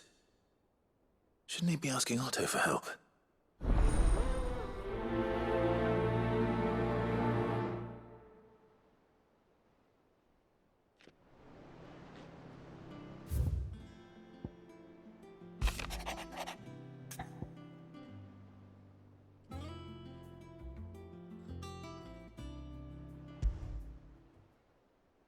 What could be wrong with Torgor?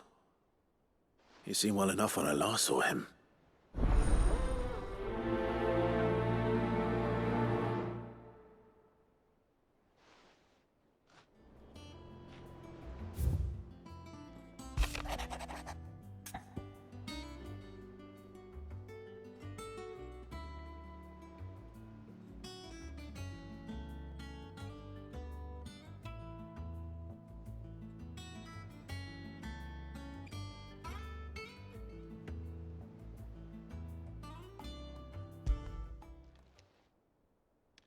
Hopefully it's nothing. But I should speak to Blackthorn just in case.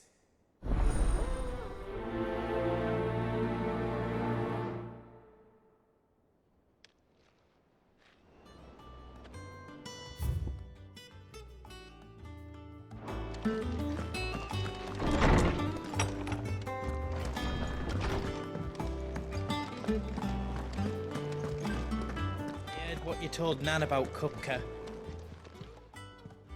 I got your note. You think something's wrong with Torgor? So you can read. Congratulations. But I didn't say I were wrong with him. I said something weren't right. He's not been eating me treats. He used to love cracking the bones from Molly's boiled brown, but now he won't so much as look at 'em. Didn't like him. Which is why I'm of a mind that his mind's on somewhat else. You've not been working him too hard, have you? No harder than usual. Is that it, boy? Do you need a rest? What was it you said he was? A frost wolf? That's what the lawsman seems to think. Then maybe this all has something to do with whatever it is that's woken inside him. I suppose things have been different since Rosalith. Perhaps Hippocrates knows something. Instead of everything, you mean? Perhaps.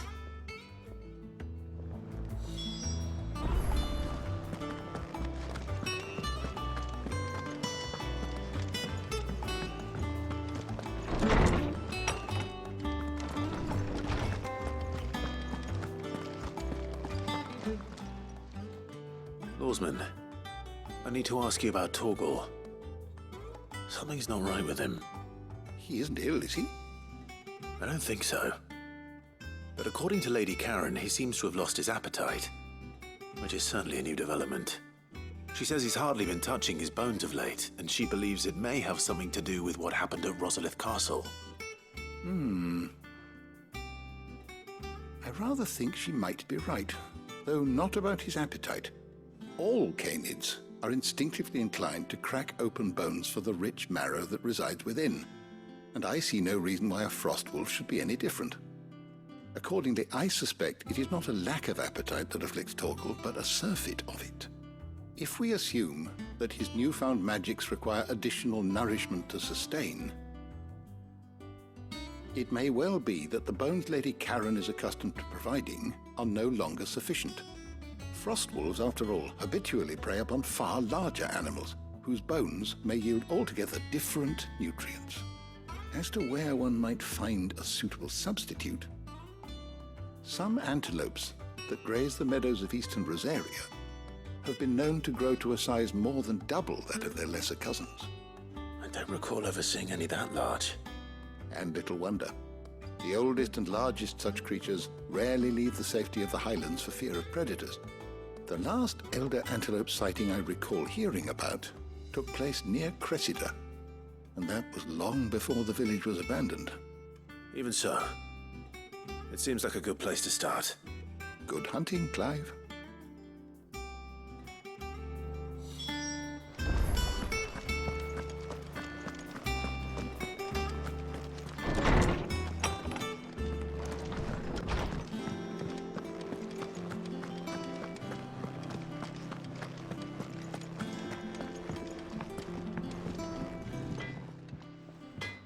Blackthorn, do you have a moment?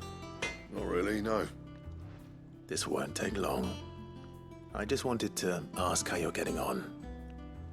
August was worried about you, that you might still be doubting your craft, even after learning the trick of that cuirass. Is there something else weighing on your mind? Perhaps sharing your thoughts might help. That bastard's like a dog with a bone. Still, he's got a keen eye, I'll give him that. He's just, well, Karen showed me something. Something I've never seen before. And that was? A sword. An odd-looking thing with a single-edged blade. The metal itself wasn't anything to write home about, but fuck me. The edge on it. You could slice a man clean in two with a weapon like that, and he'd be halfway home before he even realized he'd been cut. So that's what's troubling you? Nah. Not troubling me exactly. More distracting. Can't stop thinking, how do you get an edge that sharp? It's driving me mad. And if you knew how to do it, we could arm the curse breakers with even better blades. That's about the size of it, yeah. I'll see what I can find out. Sharper swords are always welcome. And we can't have our master blacksmith being distracted. You're a soft touch, you know that. But I can't say I'm not grateful for it. Good luck, eh? Thank you. Let's see what Karen knows about this sword.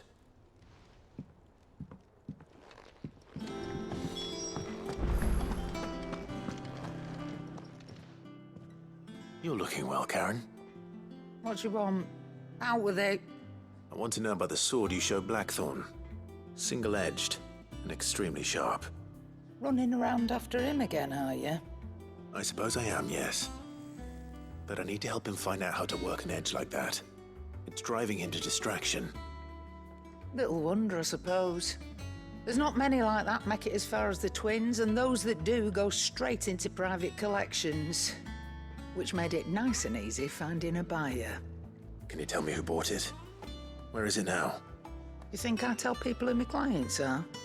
Suppose you're not likely to go nicking him off me, are you now? Fine. If you stop mooning at me like that. Lord Ignac's the man you want. Dalmekian bloke. Collects weapons and the like. And he's got more money than sense, which is why he's one of my favourite clients. Reckon he'll still be at the inn in Dalamil, where I left him. Thank you, Karen. Oh, and he's a touch eccentric, if you take my meaning. I appreciate the warning.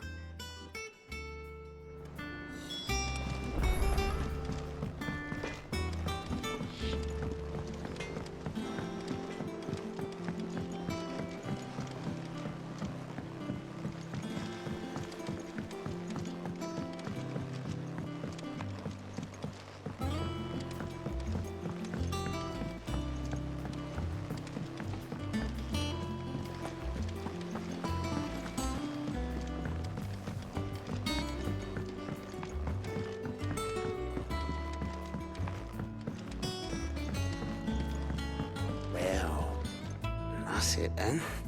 I'm buggered. Here, Sid. Reckon you might be just the man to help me out of a bit of bother, if you've a mind to. Let's hear it. Well, it's about this alembic the chief's got me making. Lovely bit of kit it is. Bung in a solution you want splitting, and it will separate it out, just like that. Problem is, it won't always get rid of all the impurities. And with some of the stuff we need it for, that ain't good enough. Which is why I've been looking for something to filter the liquid we'll be cooking off. And that's where I was hoping you could help me out. I imagine Ty could get some use out of this alembic too. Distilling medicines and the like. All right. Why not? Proper job! So what exactly do you need for this filter? Nothing but bomb ash'll do, says the chief. Gave me a sample she'd obtained from the university stores. Couldn't believe my eyes.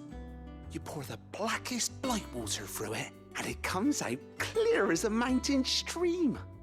So, I did a bit of reading about where I might be able to get hold of some. And do you know what I found out? It's only the blimmin' bones of a bomb king. They leave them behind when they die, see? I take it that's where I come in. If you wouldn't mind. I saw a billet on the hunt board for one just the other day. Would have gone myself, but, well, fighting dirty great balls of flame ain't exactly my forte. You, on the other hand... All right. I'll see what I can do. Thank you kindly. And a good hunting, eh?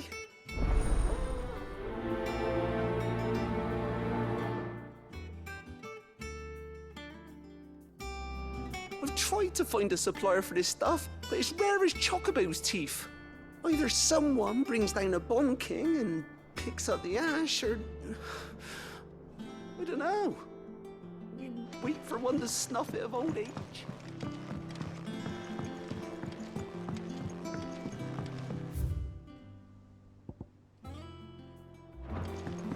I think Mid might need some help.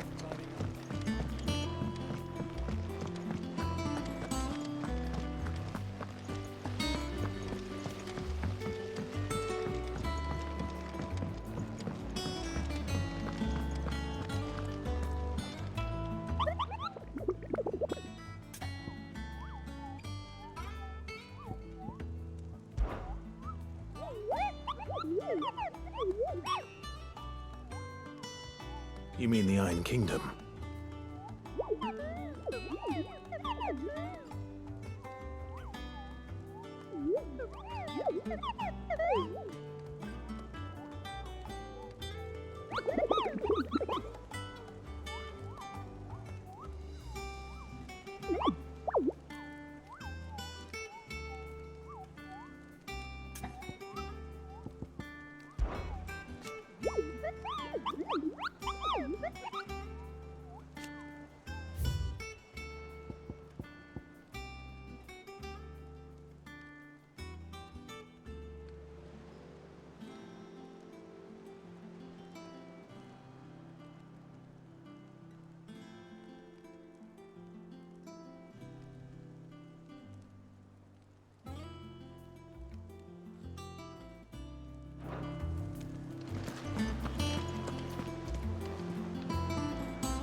Clive, did you get my letter?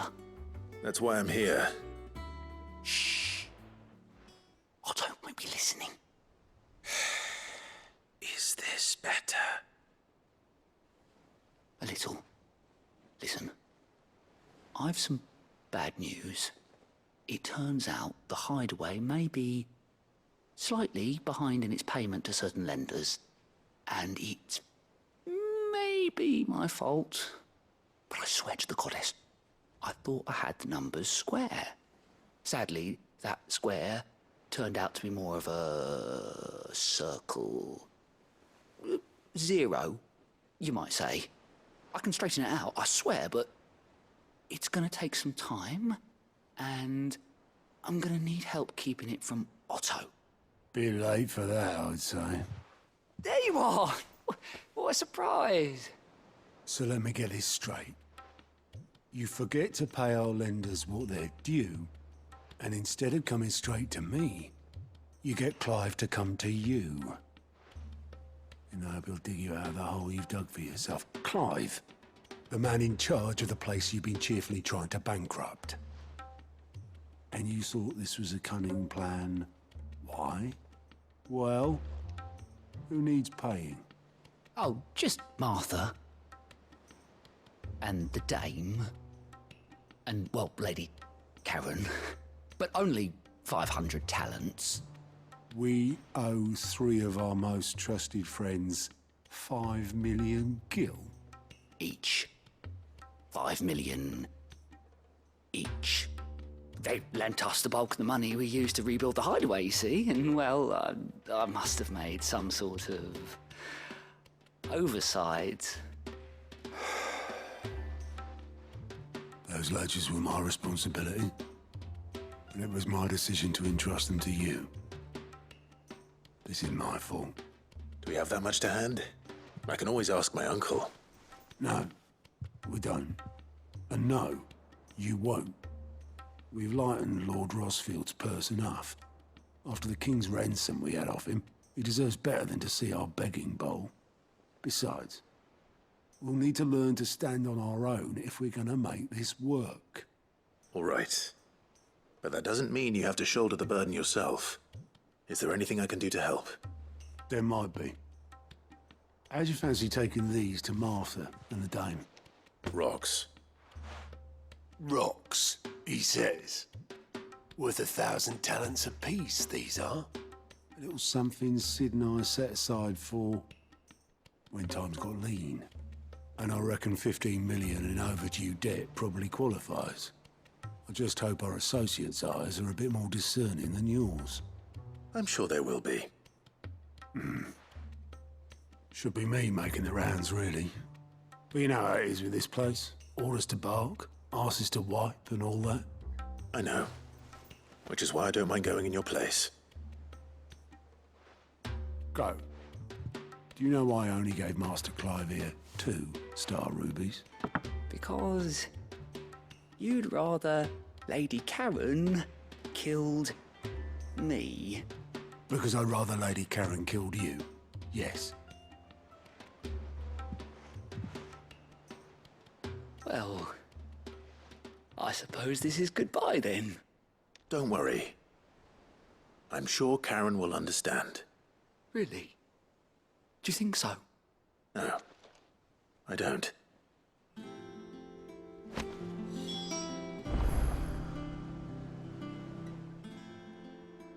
Clive. I'm sorry to drag you into this, Master Clive. It's just I couldn't think who else to ask, and you're always so willing to help everyone.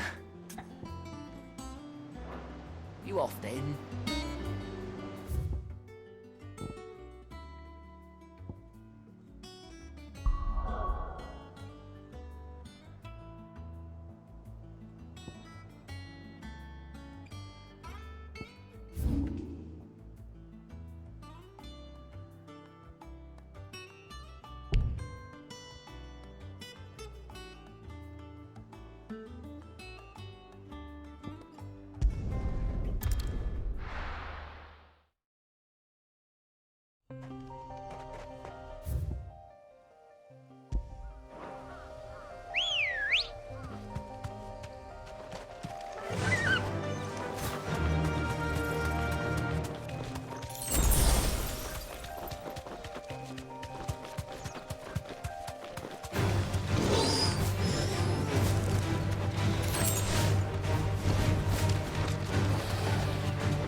Your Majesty.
Your reign is over.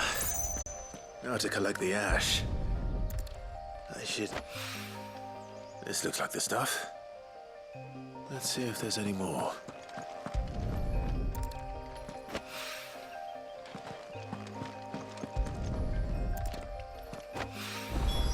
That should do it.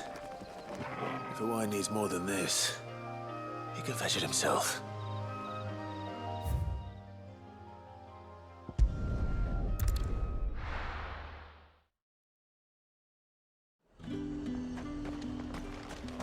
There's talk. How the hell is anyone supposed to afford that? Citizens are free to come and go as they please. The checkpoint's open to all. You'll find a little beyond Northridge, though. When the throne moved south, most with any sense followed.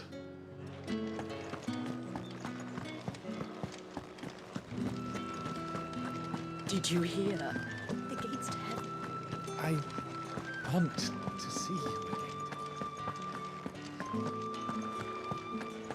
What am I going to do without Sweetwater and Olive Talc? Still no caravan. Milady, I come bearing gifts. Gifts? Whatever is the occasion.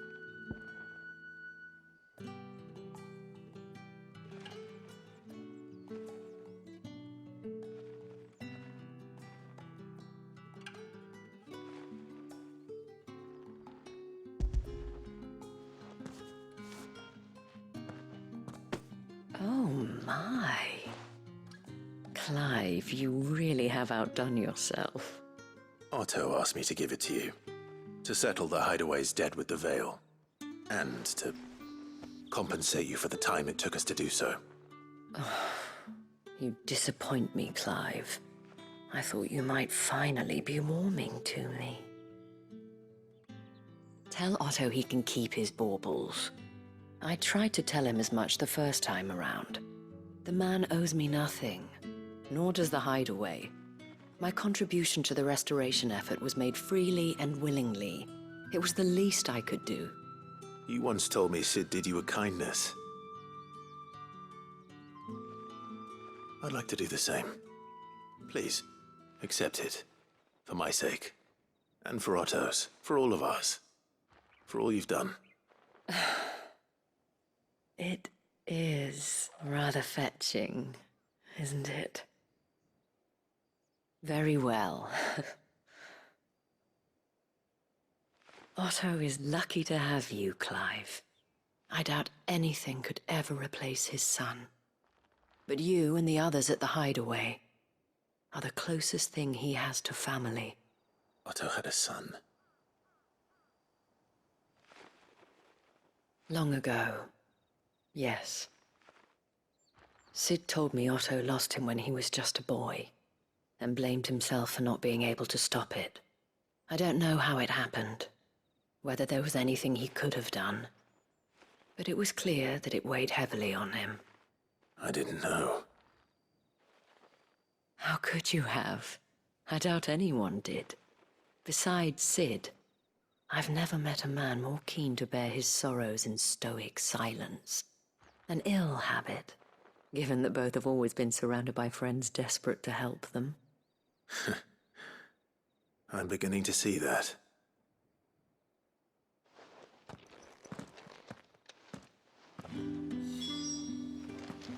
Give my regards to Otto, and tell him I do so miss his visits.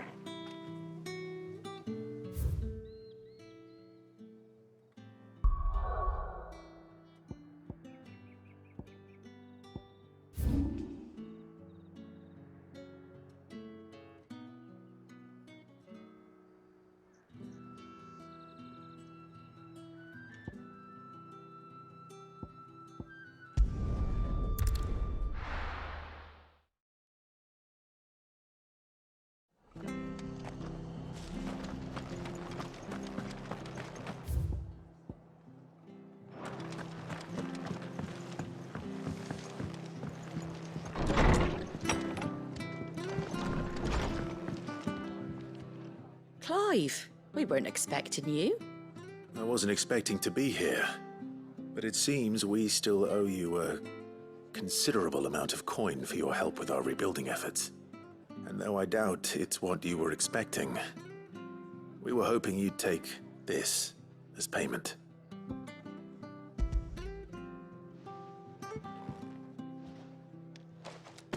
A star ruby? I can't accept this. It's worth at least twice what you owe me. More if you can find yourself the right buyer. Think of the difference as interest. Interest? If word got out I charged that much, no one would ever borrow from me again. Anyway, why are you the one here asking me about this? I'd have expected Otto. Bit much sending the Lord Marquis out to settle your debts, isn't it? The old goat working himself to death again? Something like that. Most days I think he's the only reason the Hideaway's still standing. Same as always, eh? Back when the place was nothing but a twinkle in the eye of a recently retired Lord Commander, word is he was the first one Sid reached out to.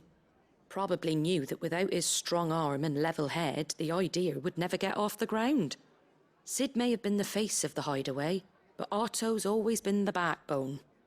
And when Sid passed away, we were all worried that would be the end of it. That Otto would just give up. His death was hard on everyone. But it must have hit Otto hardest of all. But he didn't give up, did he? Quite the opposite, in fact. If I recall, he was the one who nominated you as Sid's replacement, and rallied the rest around you. I reckon what he saw in Sid, he saw in you too. And don't we all? Doesn't hurt that you're half as stubborn and twice as handsome, neither. That, and you keep good company. I suppose I do.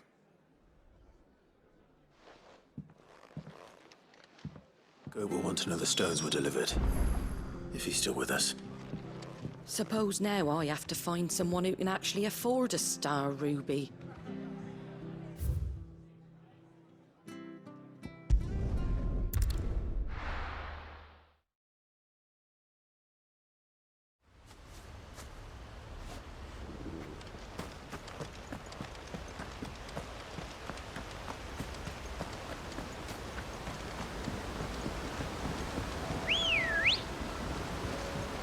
Ready, go?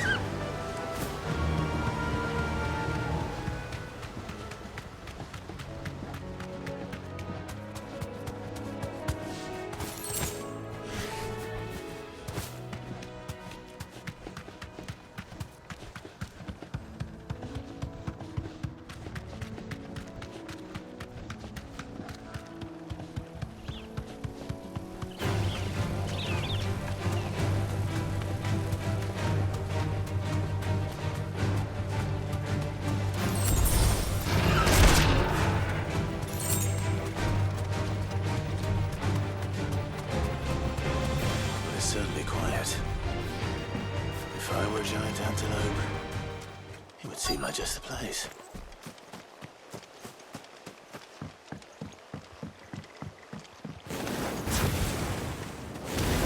I doubt we'll find one bigger than that.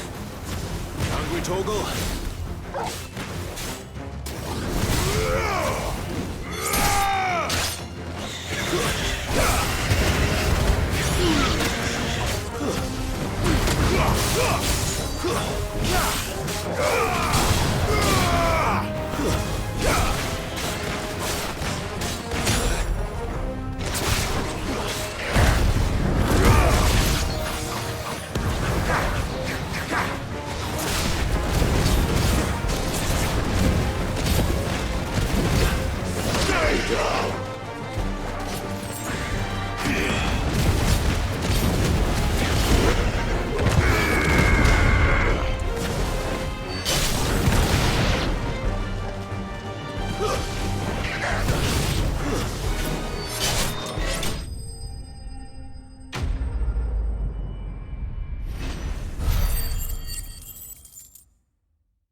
Now,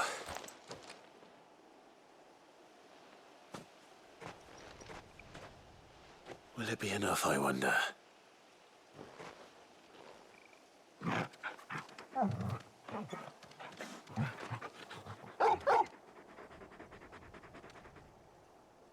I say that answers my question.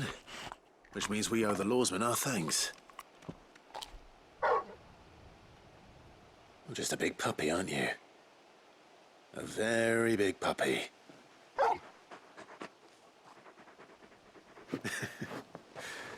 You do know you can take that with you, Torgal. Lady Karen will be relieved to hear you've got your appetite back. Come on, boy.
Seems this one has a little more life left in it.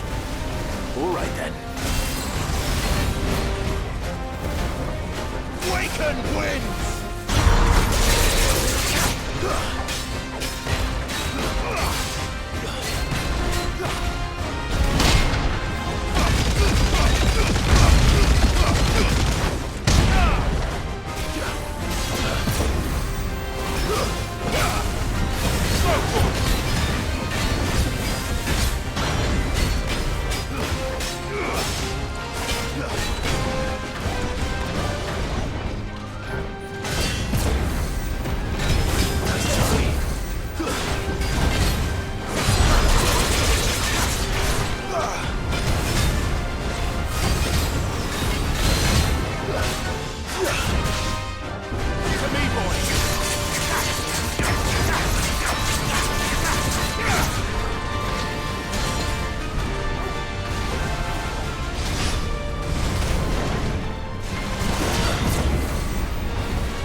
Well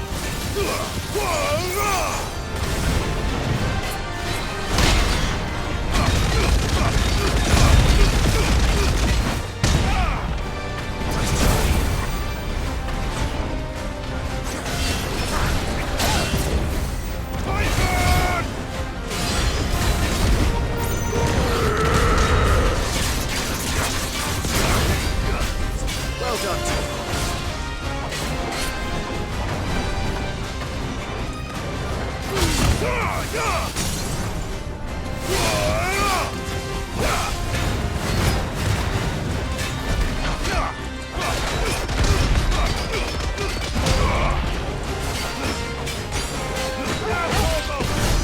To me, boys.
Back to sleep with you.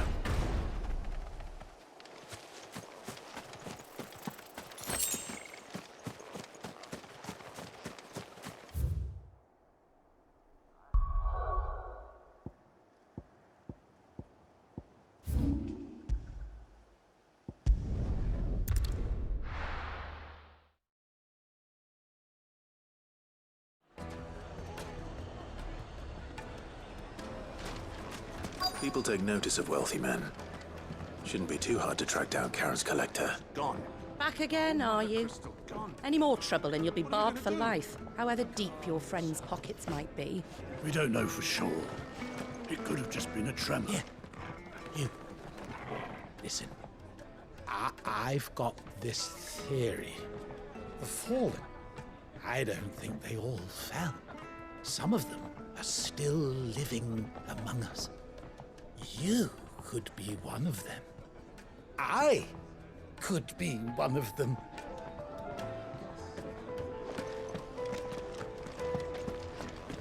Welcome. If you're hoping for a bed, I'm afraid you'll have to look elsewhere. One of our wealthier patrons has purchased the use of every room, hoping to keep out the riffraff, as he puts it.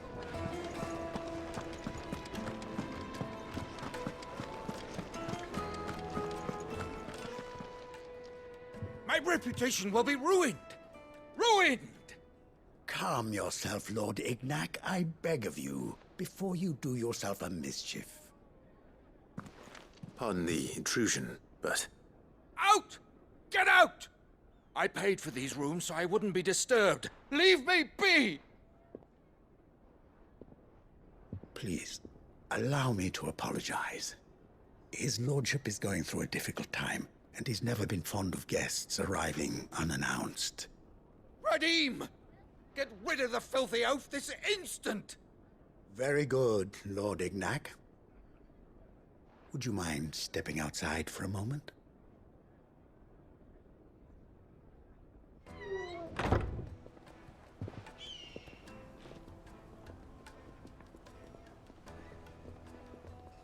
I'm sorry if I've caused you any trouble. That? Oh, no. That's just how his lordship is. Though the morning's events have left him somewhat fractious. He has been dispossessed of his luggage, you see. The thieves also made away with a considerable amount of coin. Coin the innkeeper will soon be keen to collect. I don't suppose a certain blade was among the stolen items. A single-edged sword. It was purchased from a merchant friend of mine. Ah, you know Lady Karen. Yes, I'm afraid it was. Then I'll retrieve Lord Ignac's luggage. But I have one condition. You have but to state it. You are welcome to anything that is within my power to grant. I want an audience with Lord Ignac. A few minutes should be enough. Then I'll be on my way. A condition I would be a fool to refuse. Of course, you shall have your audience. I don't suppose you saw where the thieves went? I did not, no. Though some discreet inquiries made on his lordship's behalf mean that I know where you might find them. The bandit's bed. Every ill-gotten coin in Dalimil is said to pass through that disreputable corner of the Valcroy. Then that's where I'm heading. I shall speak to Lord Ignac in your absence, and arrange for an audience upon your triumphant return. That will be very kind of you. Farewell, and best of luck. It's a wonder the Republic tolerates the existence of the bandit's bed. You would have thought a few dozen good men might put an end to the problem. Then again, what commander would want to march his troop into the Valcroy?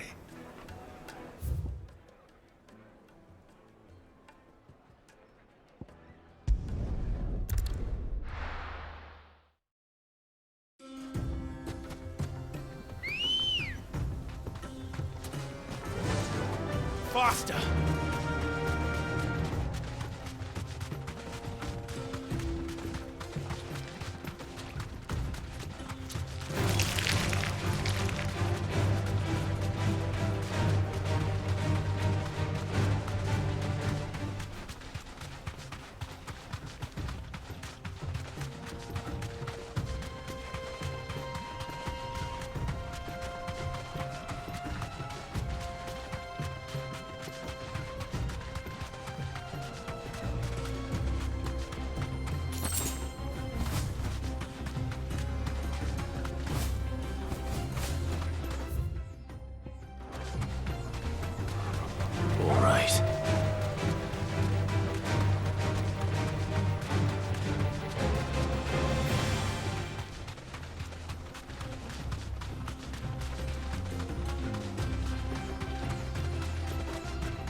Got company! Come on, lads, let's tear the bastard's head off!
This must be Ignac's luggage. Nothing seems to be damaged. All right. Let's get it back to Dalamil.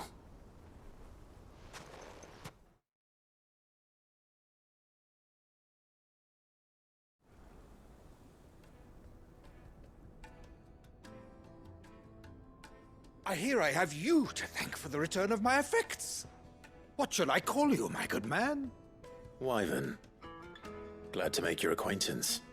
A formidable name indeed. Well, Wyvern, I appear to be in your debt. Redeem here tells me you wished for an audience. Is that all? A few moments of your time should suffice, yes. You're a peculiar fellow, Wyvern. All right. Speak. Master Wyvern was wondering if you could tell him about a certain single-edged sword you recently acquired. Oh, a true work of art, that one. Karen drove me hard on the price, but I would have sold her Radim here to get my hands on that sword. It was made in the Outer Isles, far beyond the Twins, and is used exclusively by the practitioners of a unique school of swordsmanship. They believe no combat should ever exceed a single strike, and hone their blades to such perfection that none ever does. Each sword is made for that one perfect stroke, and for that stroke only. They crack upon a second blow. There's a brutal sort of beauty to it, really. But how do they hone such an edge? Fine question. Why, they use a whetstone, of course. Whetstones, rather.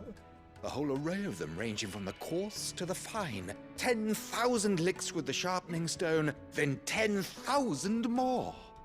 But it is the final stone which lends the blade its legendary sharpness. A mineral quite foreign to this great realm of ours. And that is the key. The secret ingredient. Wyvern, it occurs to me that my little lecture is hardly equal to services rendered. Take this, together with my regards. The very stone of which I spoke, far rarer among collectors than even the blade itself, and a far more fitting payment. Thank you. Pardon the intrusion, my lordship. However, it is long past time we prepared ourselves to depart. So it is. I am locked in bitter competition with a rival collector of curiosities. I am one step ahead of the unscrupulous scoundrel, but he is hard at my heels. And there are many other collectors out there. Too many to count, but only one do I consider my nemesis. Lord Byron Rosfield. And is a perennial thorn in my side. I can imagine. Farewell, Wyvern. May our paths cross again. Radim, we mustn't dawdle.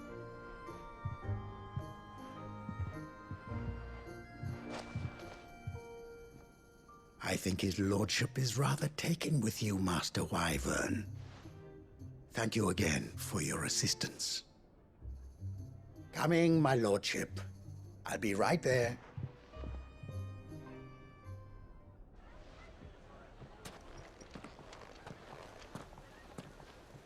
Trust Uncle Byron to find such an interesting rival. Now, let's see what Blackthorn makes of this whetstone, shall we?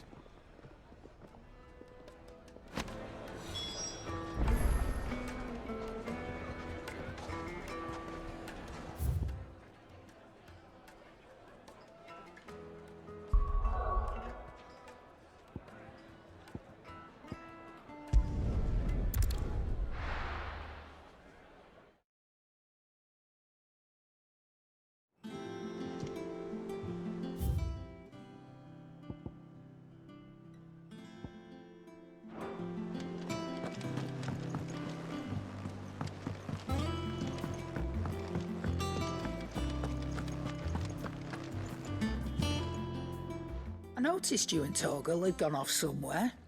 Take him for a walk, did you? You could say that.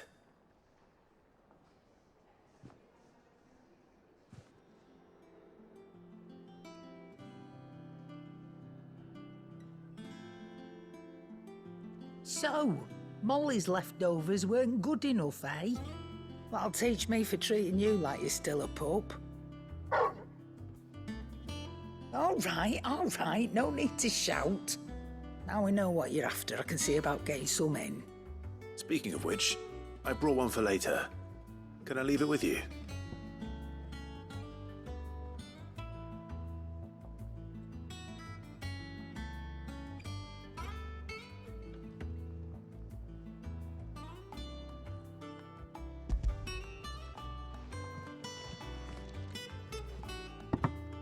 You can, aye. I'm nice like that. In return, you can thank Tomes for me. The bloody know-it-all. I was just on my way to see him.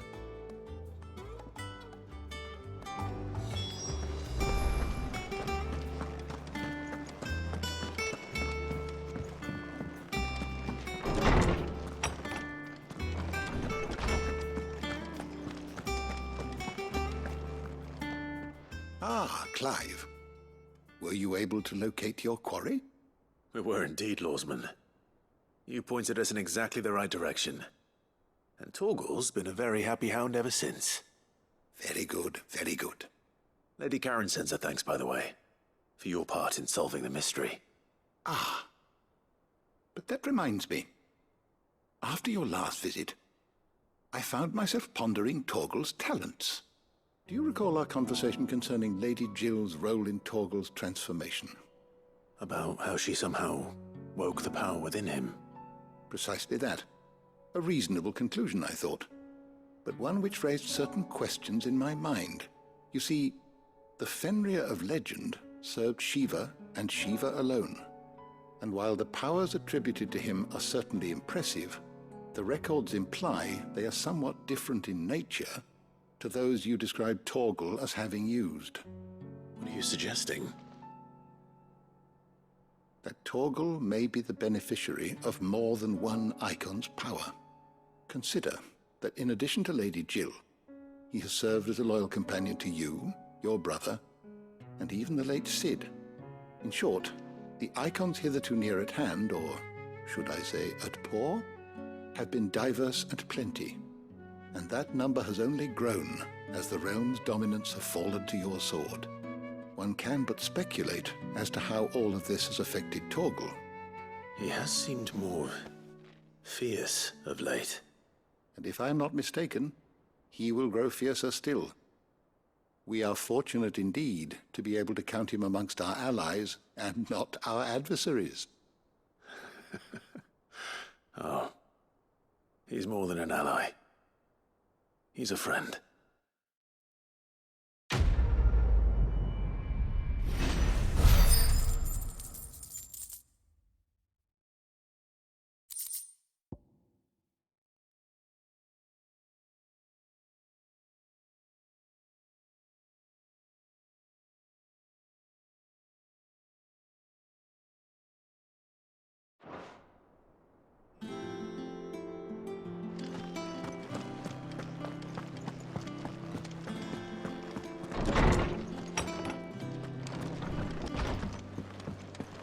The nobleman who visited.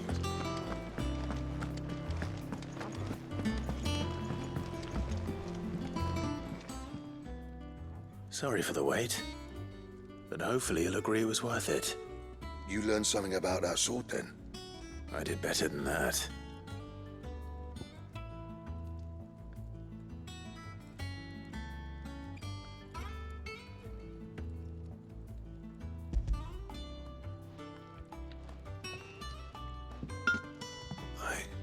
A whetstone?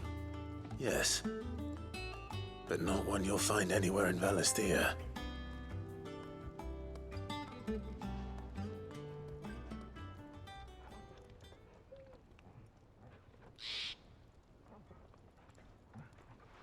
No wonder I couldn't get the same finish on the grinding wheel. One hit and all done, eh? Might not be so bad if all you ever fought were duels. Good luck on the battlefield. Your second opponent would be your last, no matter how good you were. Even so, is there some way it could be used to give the curse breakers an edge? I think so, yeah. With this whetstone and the right kind of steel, I could probably even make a twin of the blade to rattle me. But there'd be no replacing this little rock once I worn it down to a sliver. I reckon we get a dozen swords from it, if that. Swords that the curse breakers wouldn't know how to wield properly, and that would see them through a single fire piece. Nah, no point trying to copy that thing. Be about as much use as a wax anvil. But finishing our blades with a whetstone this fine, now that's something to consider. And what's finer than fallen masonry, eh? Or more hard-wearing, for that matter. Just imagine it. Good Valisthian steel with an edge as sharp as any found in the Outer Isles. I won't make a copy, nah.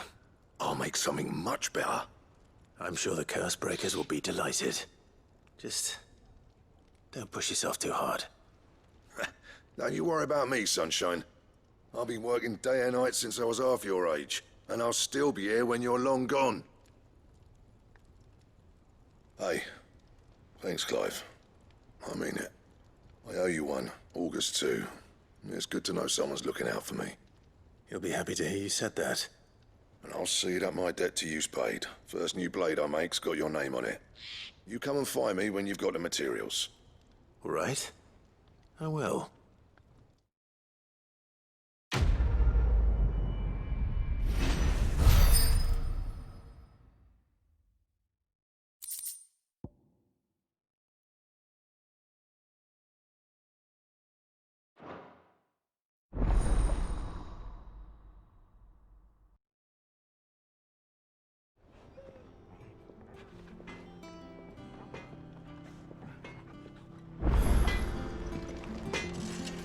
Back, are ya? Well, something for you, do you?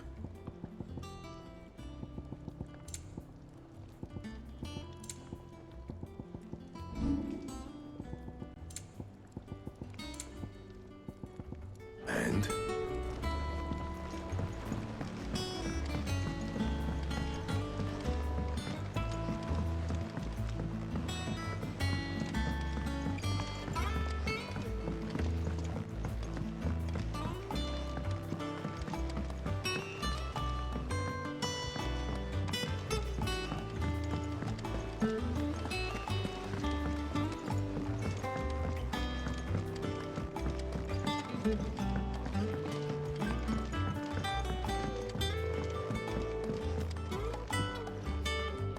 All right there, Sid?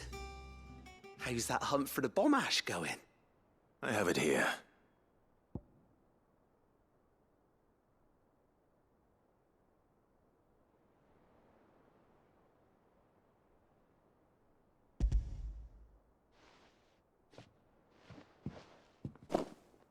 That's the stuff. And plenty of it, too. Enough to keep the Olympic bubbling away for a good old while. You're a gent, Sid. Let nothing say otherwise. Right then, let's get this contraption up and running.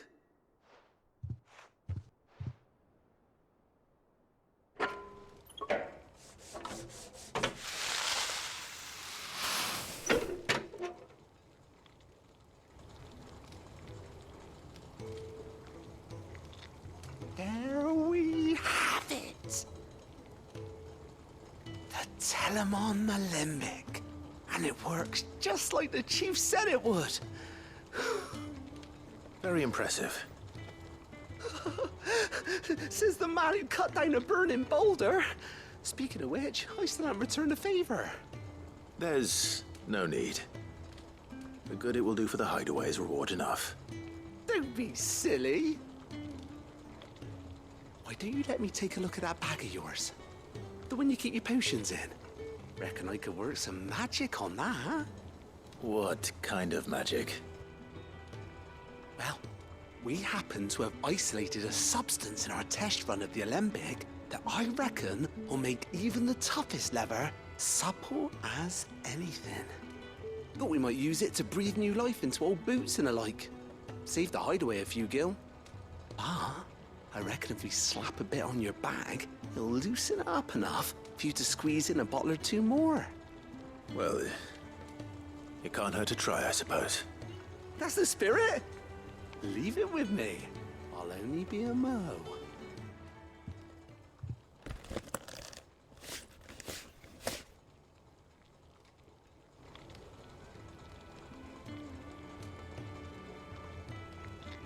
Well, what do you reckon? It certainly feels more flexible. Right? Told you. Thank you. I think. No. Thank you for supporting Mid and the rest of us in our endeavors. Without you, we'd never have been able to discover wonders like that stuff I rubbed on your bag. And I'm telling you, there's plenty more where that came from.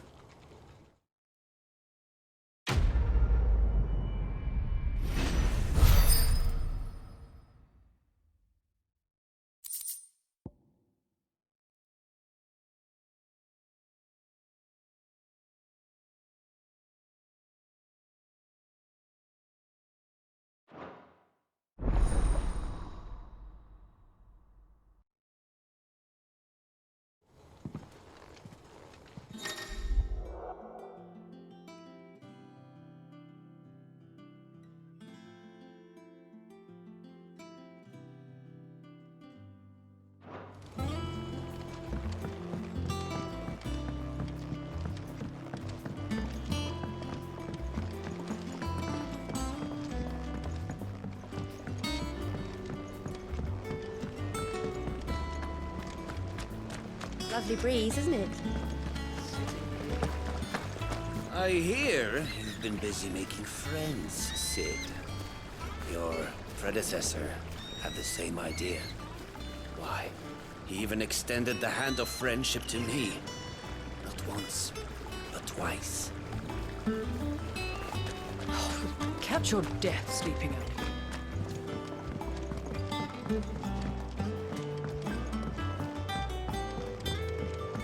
I think Mid might need some help tidying up.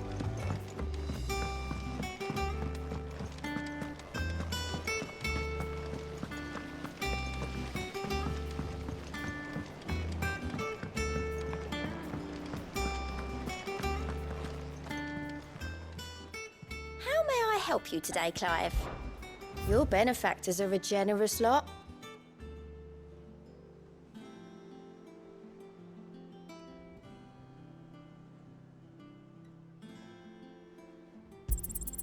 You earned this. Best of luck out there, Sid. Good. Still alive, I see. So Lady Karen accepted the ruby. Ah, about that. I tried my best, but she was just too stubborn to take it. She threw it right back in my face, in fact, and told me I could stick my stupid stone where the sun don't shine. Karen refused payment. I hope it wasn't something I said. I'm sure you were as tactful as ever. Let me see what I can do. Oh, wonderful. I hope you have better luck than I did.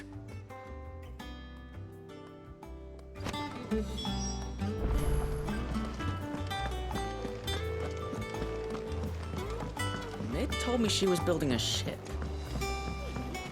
Is that the thing Tomes helped with?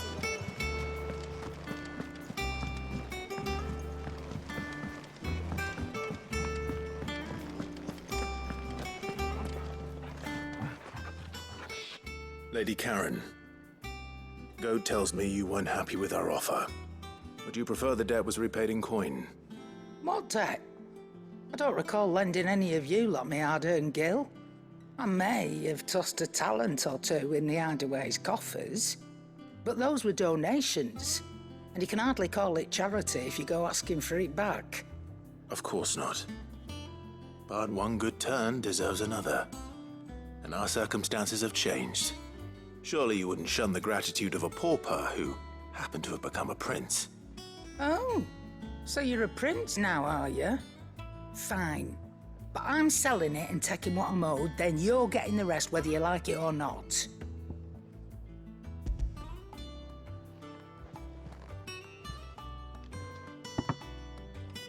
Where'd you even get this? A decent trader might nab 1,000 talents for a star ruby. A canny one, meanwhile, might claim it were nicked from the belt of Sid the Outlaw himself and ask twice as much. Might be I already have a buyer in mind. Might be you even know her. A fine continental maid whose beauty's only eclipsed by a guile in commerce. You wouldn't mind, would you? Not at all. Just be sure to tell her that it's always a pleasure doing business.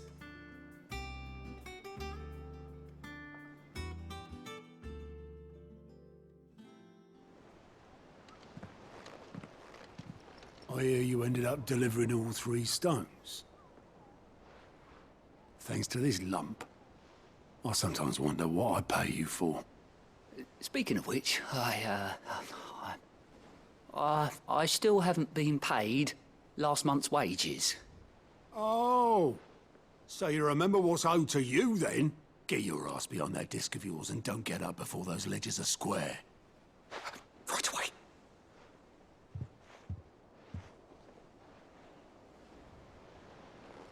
I've seen that before.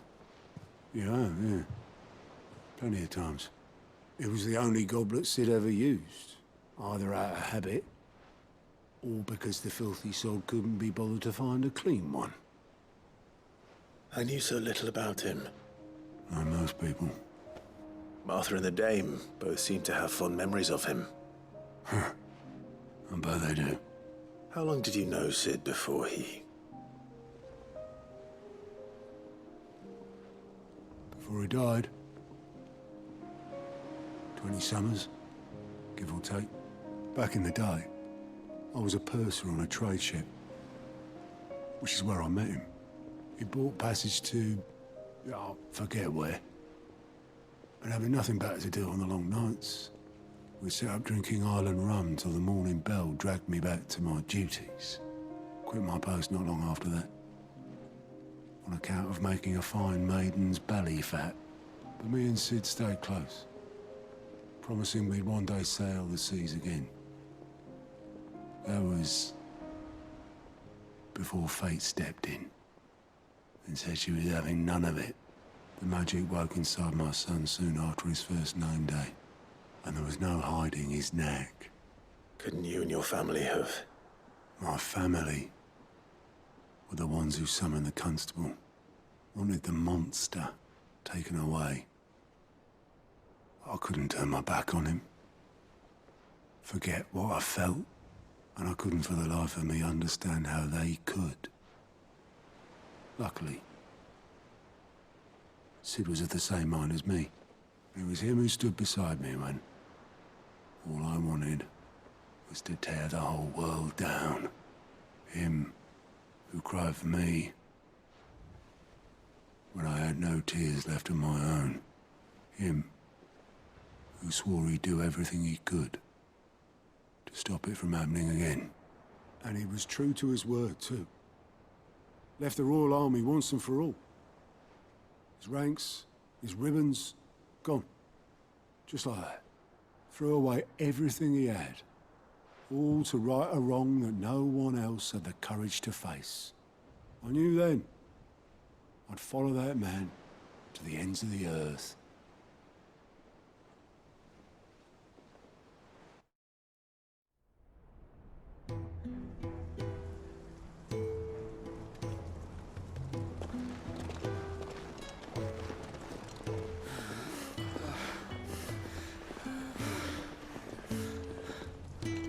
He was always too clever for his own good, was Sid.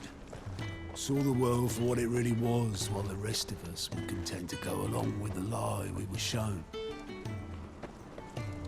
And it can't have been easy, bearing that burden alone.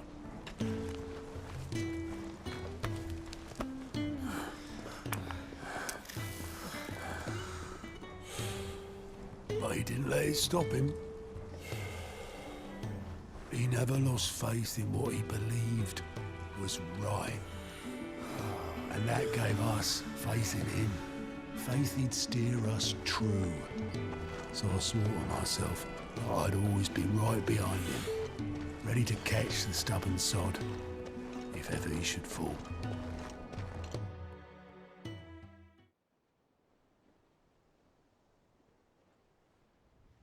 But I couldn't even do that.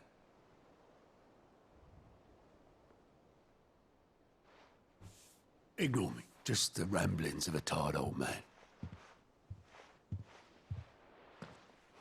Leave that lot. I'll tidy it up in a bit.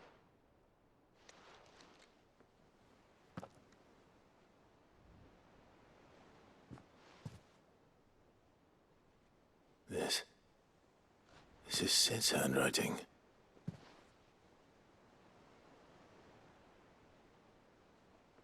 Dear Otto. I may be drunk, but I wanted you to know this place would be fucked without you. Love you, you grumpy old sod.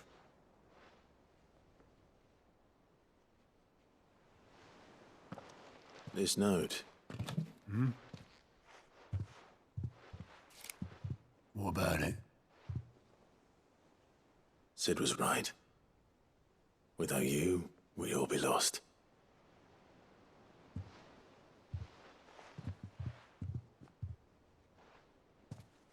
He should have bloody well said so then. Just once. Before he went. But then, why would he? Him, or anyone? I'd only have told him to piss off.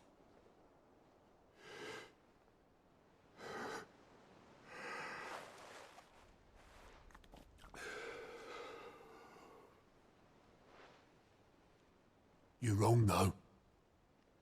Both of you. It was never just me keeping the Hideaway afloat.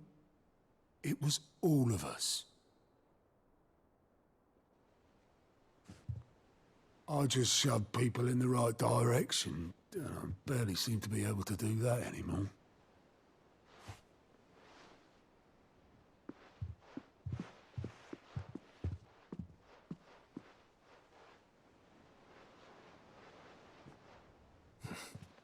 Would you rather go at the helm? Well, maybe I've got a few more years left in me. I'm going to hold you to that, Otto. Before you go, Sid would have wanted you to have this. But that's... This'll do me just fine.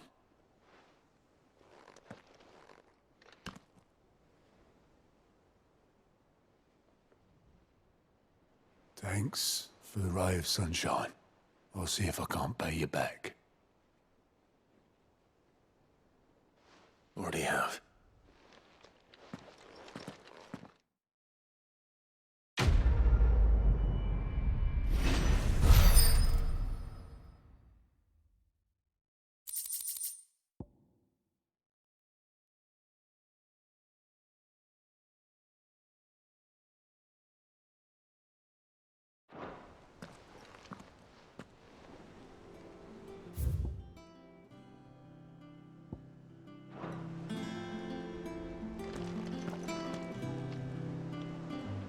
All right, Clive. Asterix. We'd finished sending half the Hideaway traipsing across the twins, has she? I swear, that girl'd do anything to put off visiting her old dad's grave. No excuses now, though, eh? Not quite. She said there was one final thing she had to take care of. I'm sure she'll be finished soon enough. She said that? In those words? She did, yes. Clive? Were you born yesterday or something? There is no thing. She'll probably be halfway to Canva by now. Mid. I might still be able to catch her.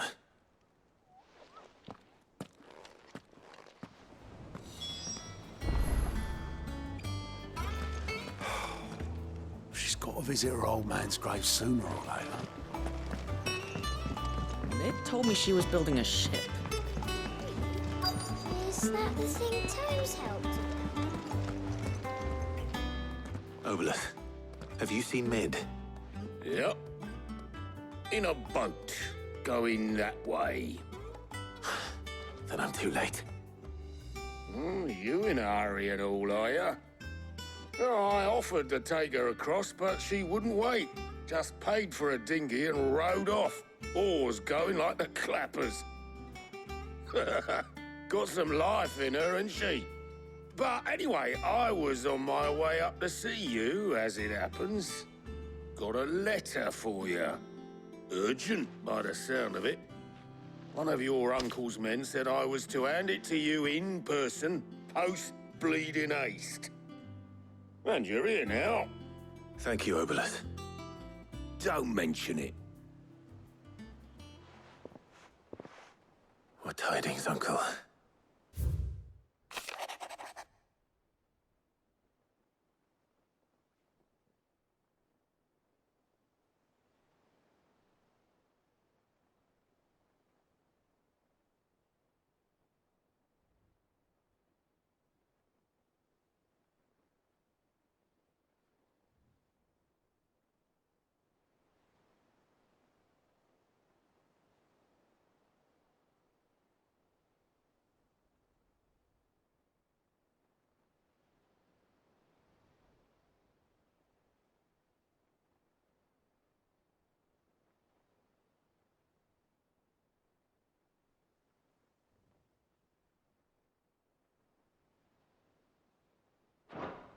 Trouble in Canva. Well, I'll need someone to keep an eye on Mid.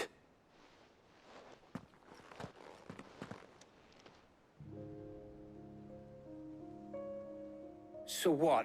Mid got us to do all the dirty work and then just sailed off into the sunset? It, seems that way. Well, nothing we can do about it now. But next time you plan on visiting Sid, you might want to tie her to something before you suggest it. Ah, don't be so hard on her. Gotta admit, the dirty work was kind of fun. Everyone pitching in, all that bollocks. Just like when we built this place. You're right.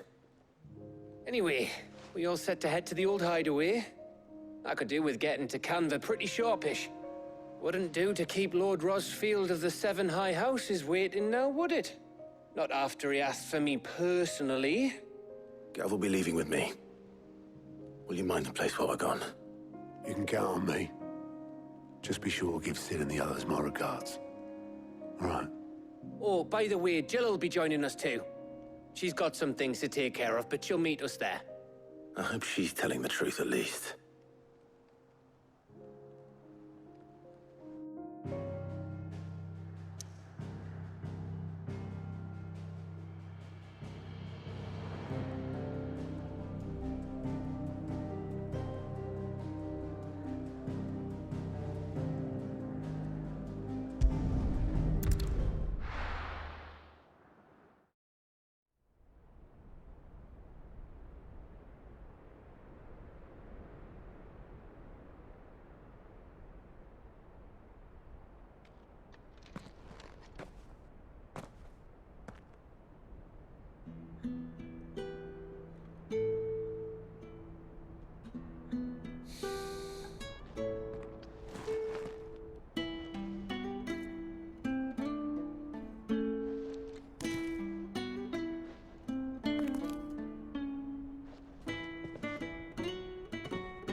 Well, Sid, I remember what you told me. That if no one is listening to what you have to say, you may as well not say it.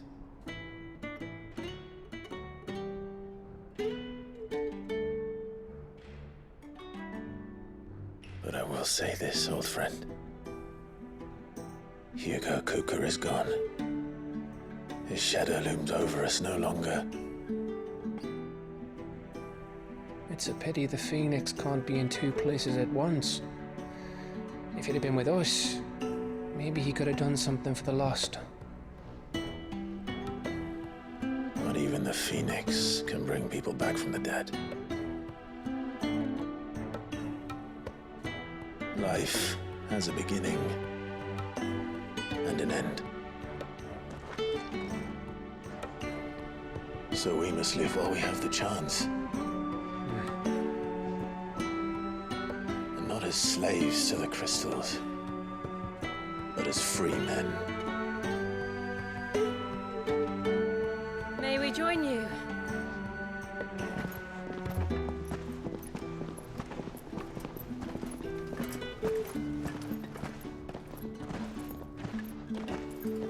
Lady Karen. What a pleasant surprise. I thought I'd drop by and see how you were all doing before heading off to restock my supplies.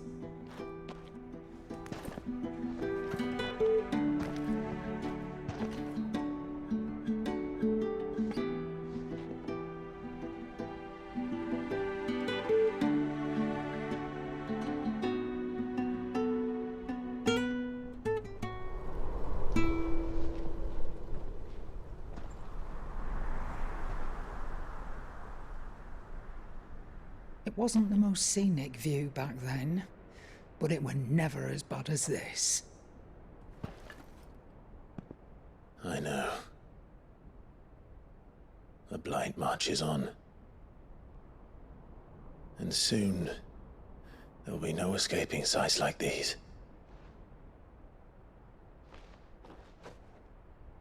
So our mission remains unchanged. We cannot stop until every Mother Crystal is gone, and their thirst for ether with them. The only one that remains in Storm is Drake's tail in the Crystalline Dominion. Our next target. We're going to Twinside. It's the capital of the Empire these days. I wouldn't like to think how tightly guarded they've got the place. Not that that'll stop you, but we do well to scout it out before you go charging in. We would indeed. If you're off to the Dominion, you can take this great lump with you. Goods. Oh, I am sorry. Have you forgotten you're the most wanted man in the Twins? I thought you might like to disguise yourselves as the attendants of a travelling trader, assuming you've no better ideas.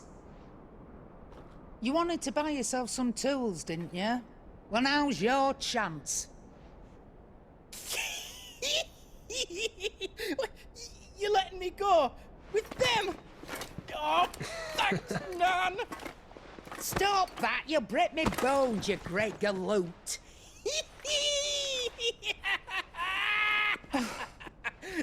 There's a caravan that runs back and forth between the Dominion and the Bocklad markets. It's managed by the Merchants Guild. Just show them Goots' traders pass and you'll be on your way. It'll be a damn sight less risky than footing it the length of the Crystal Road. That's for sure. Thank you, Karen. And glad to have you with us, Goots. Okay then. I'll get me things and I'll meet yous there. See yous down in Bocklad. Get off! Me poor fingers! Jill, you're with me. Understood. And Gav. Already on my way, Captain. Be careful. Aren't I always?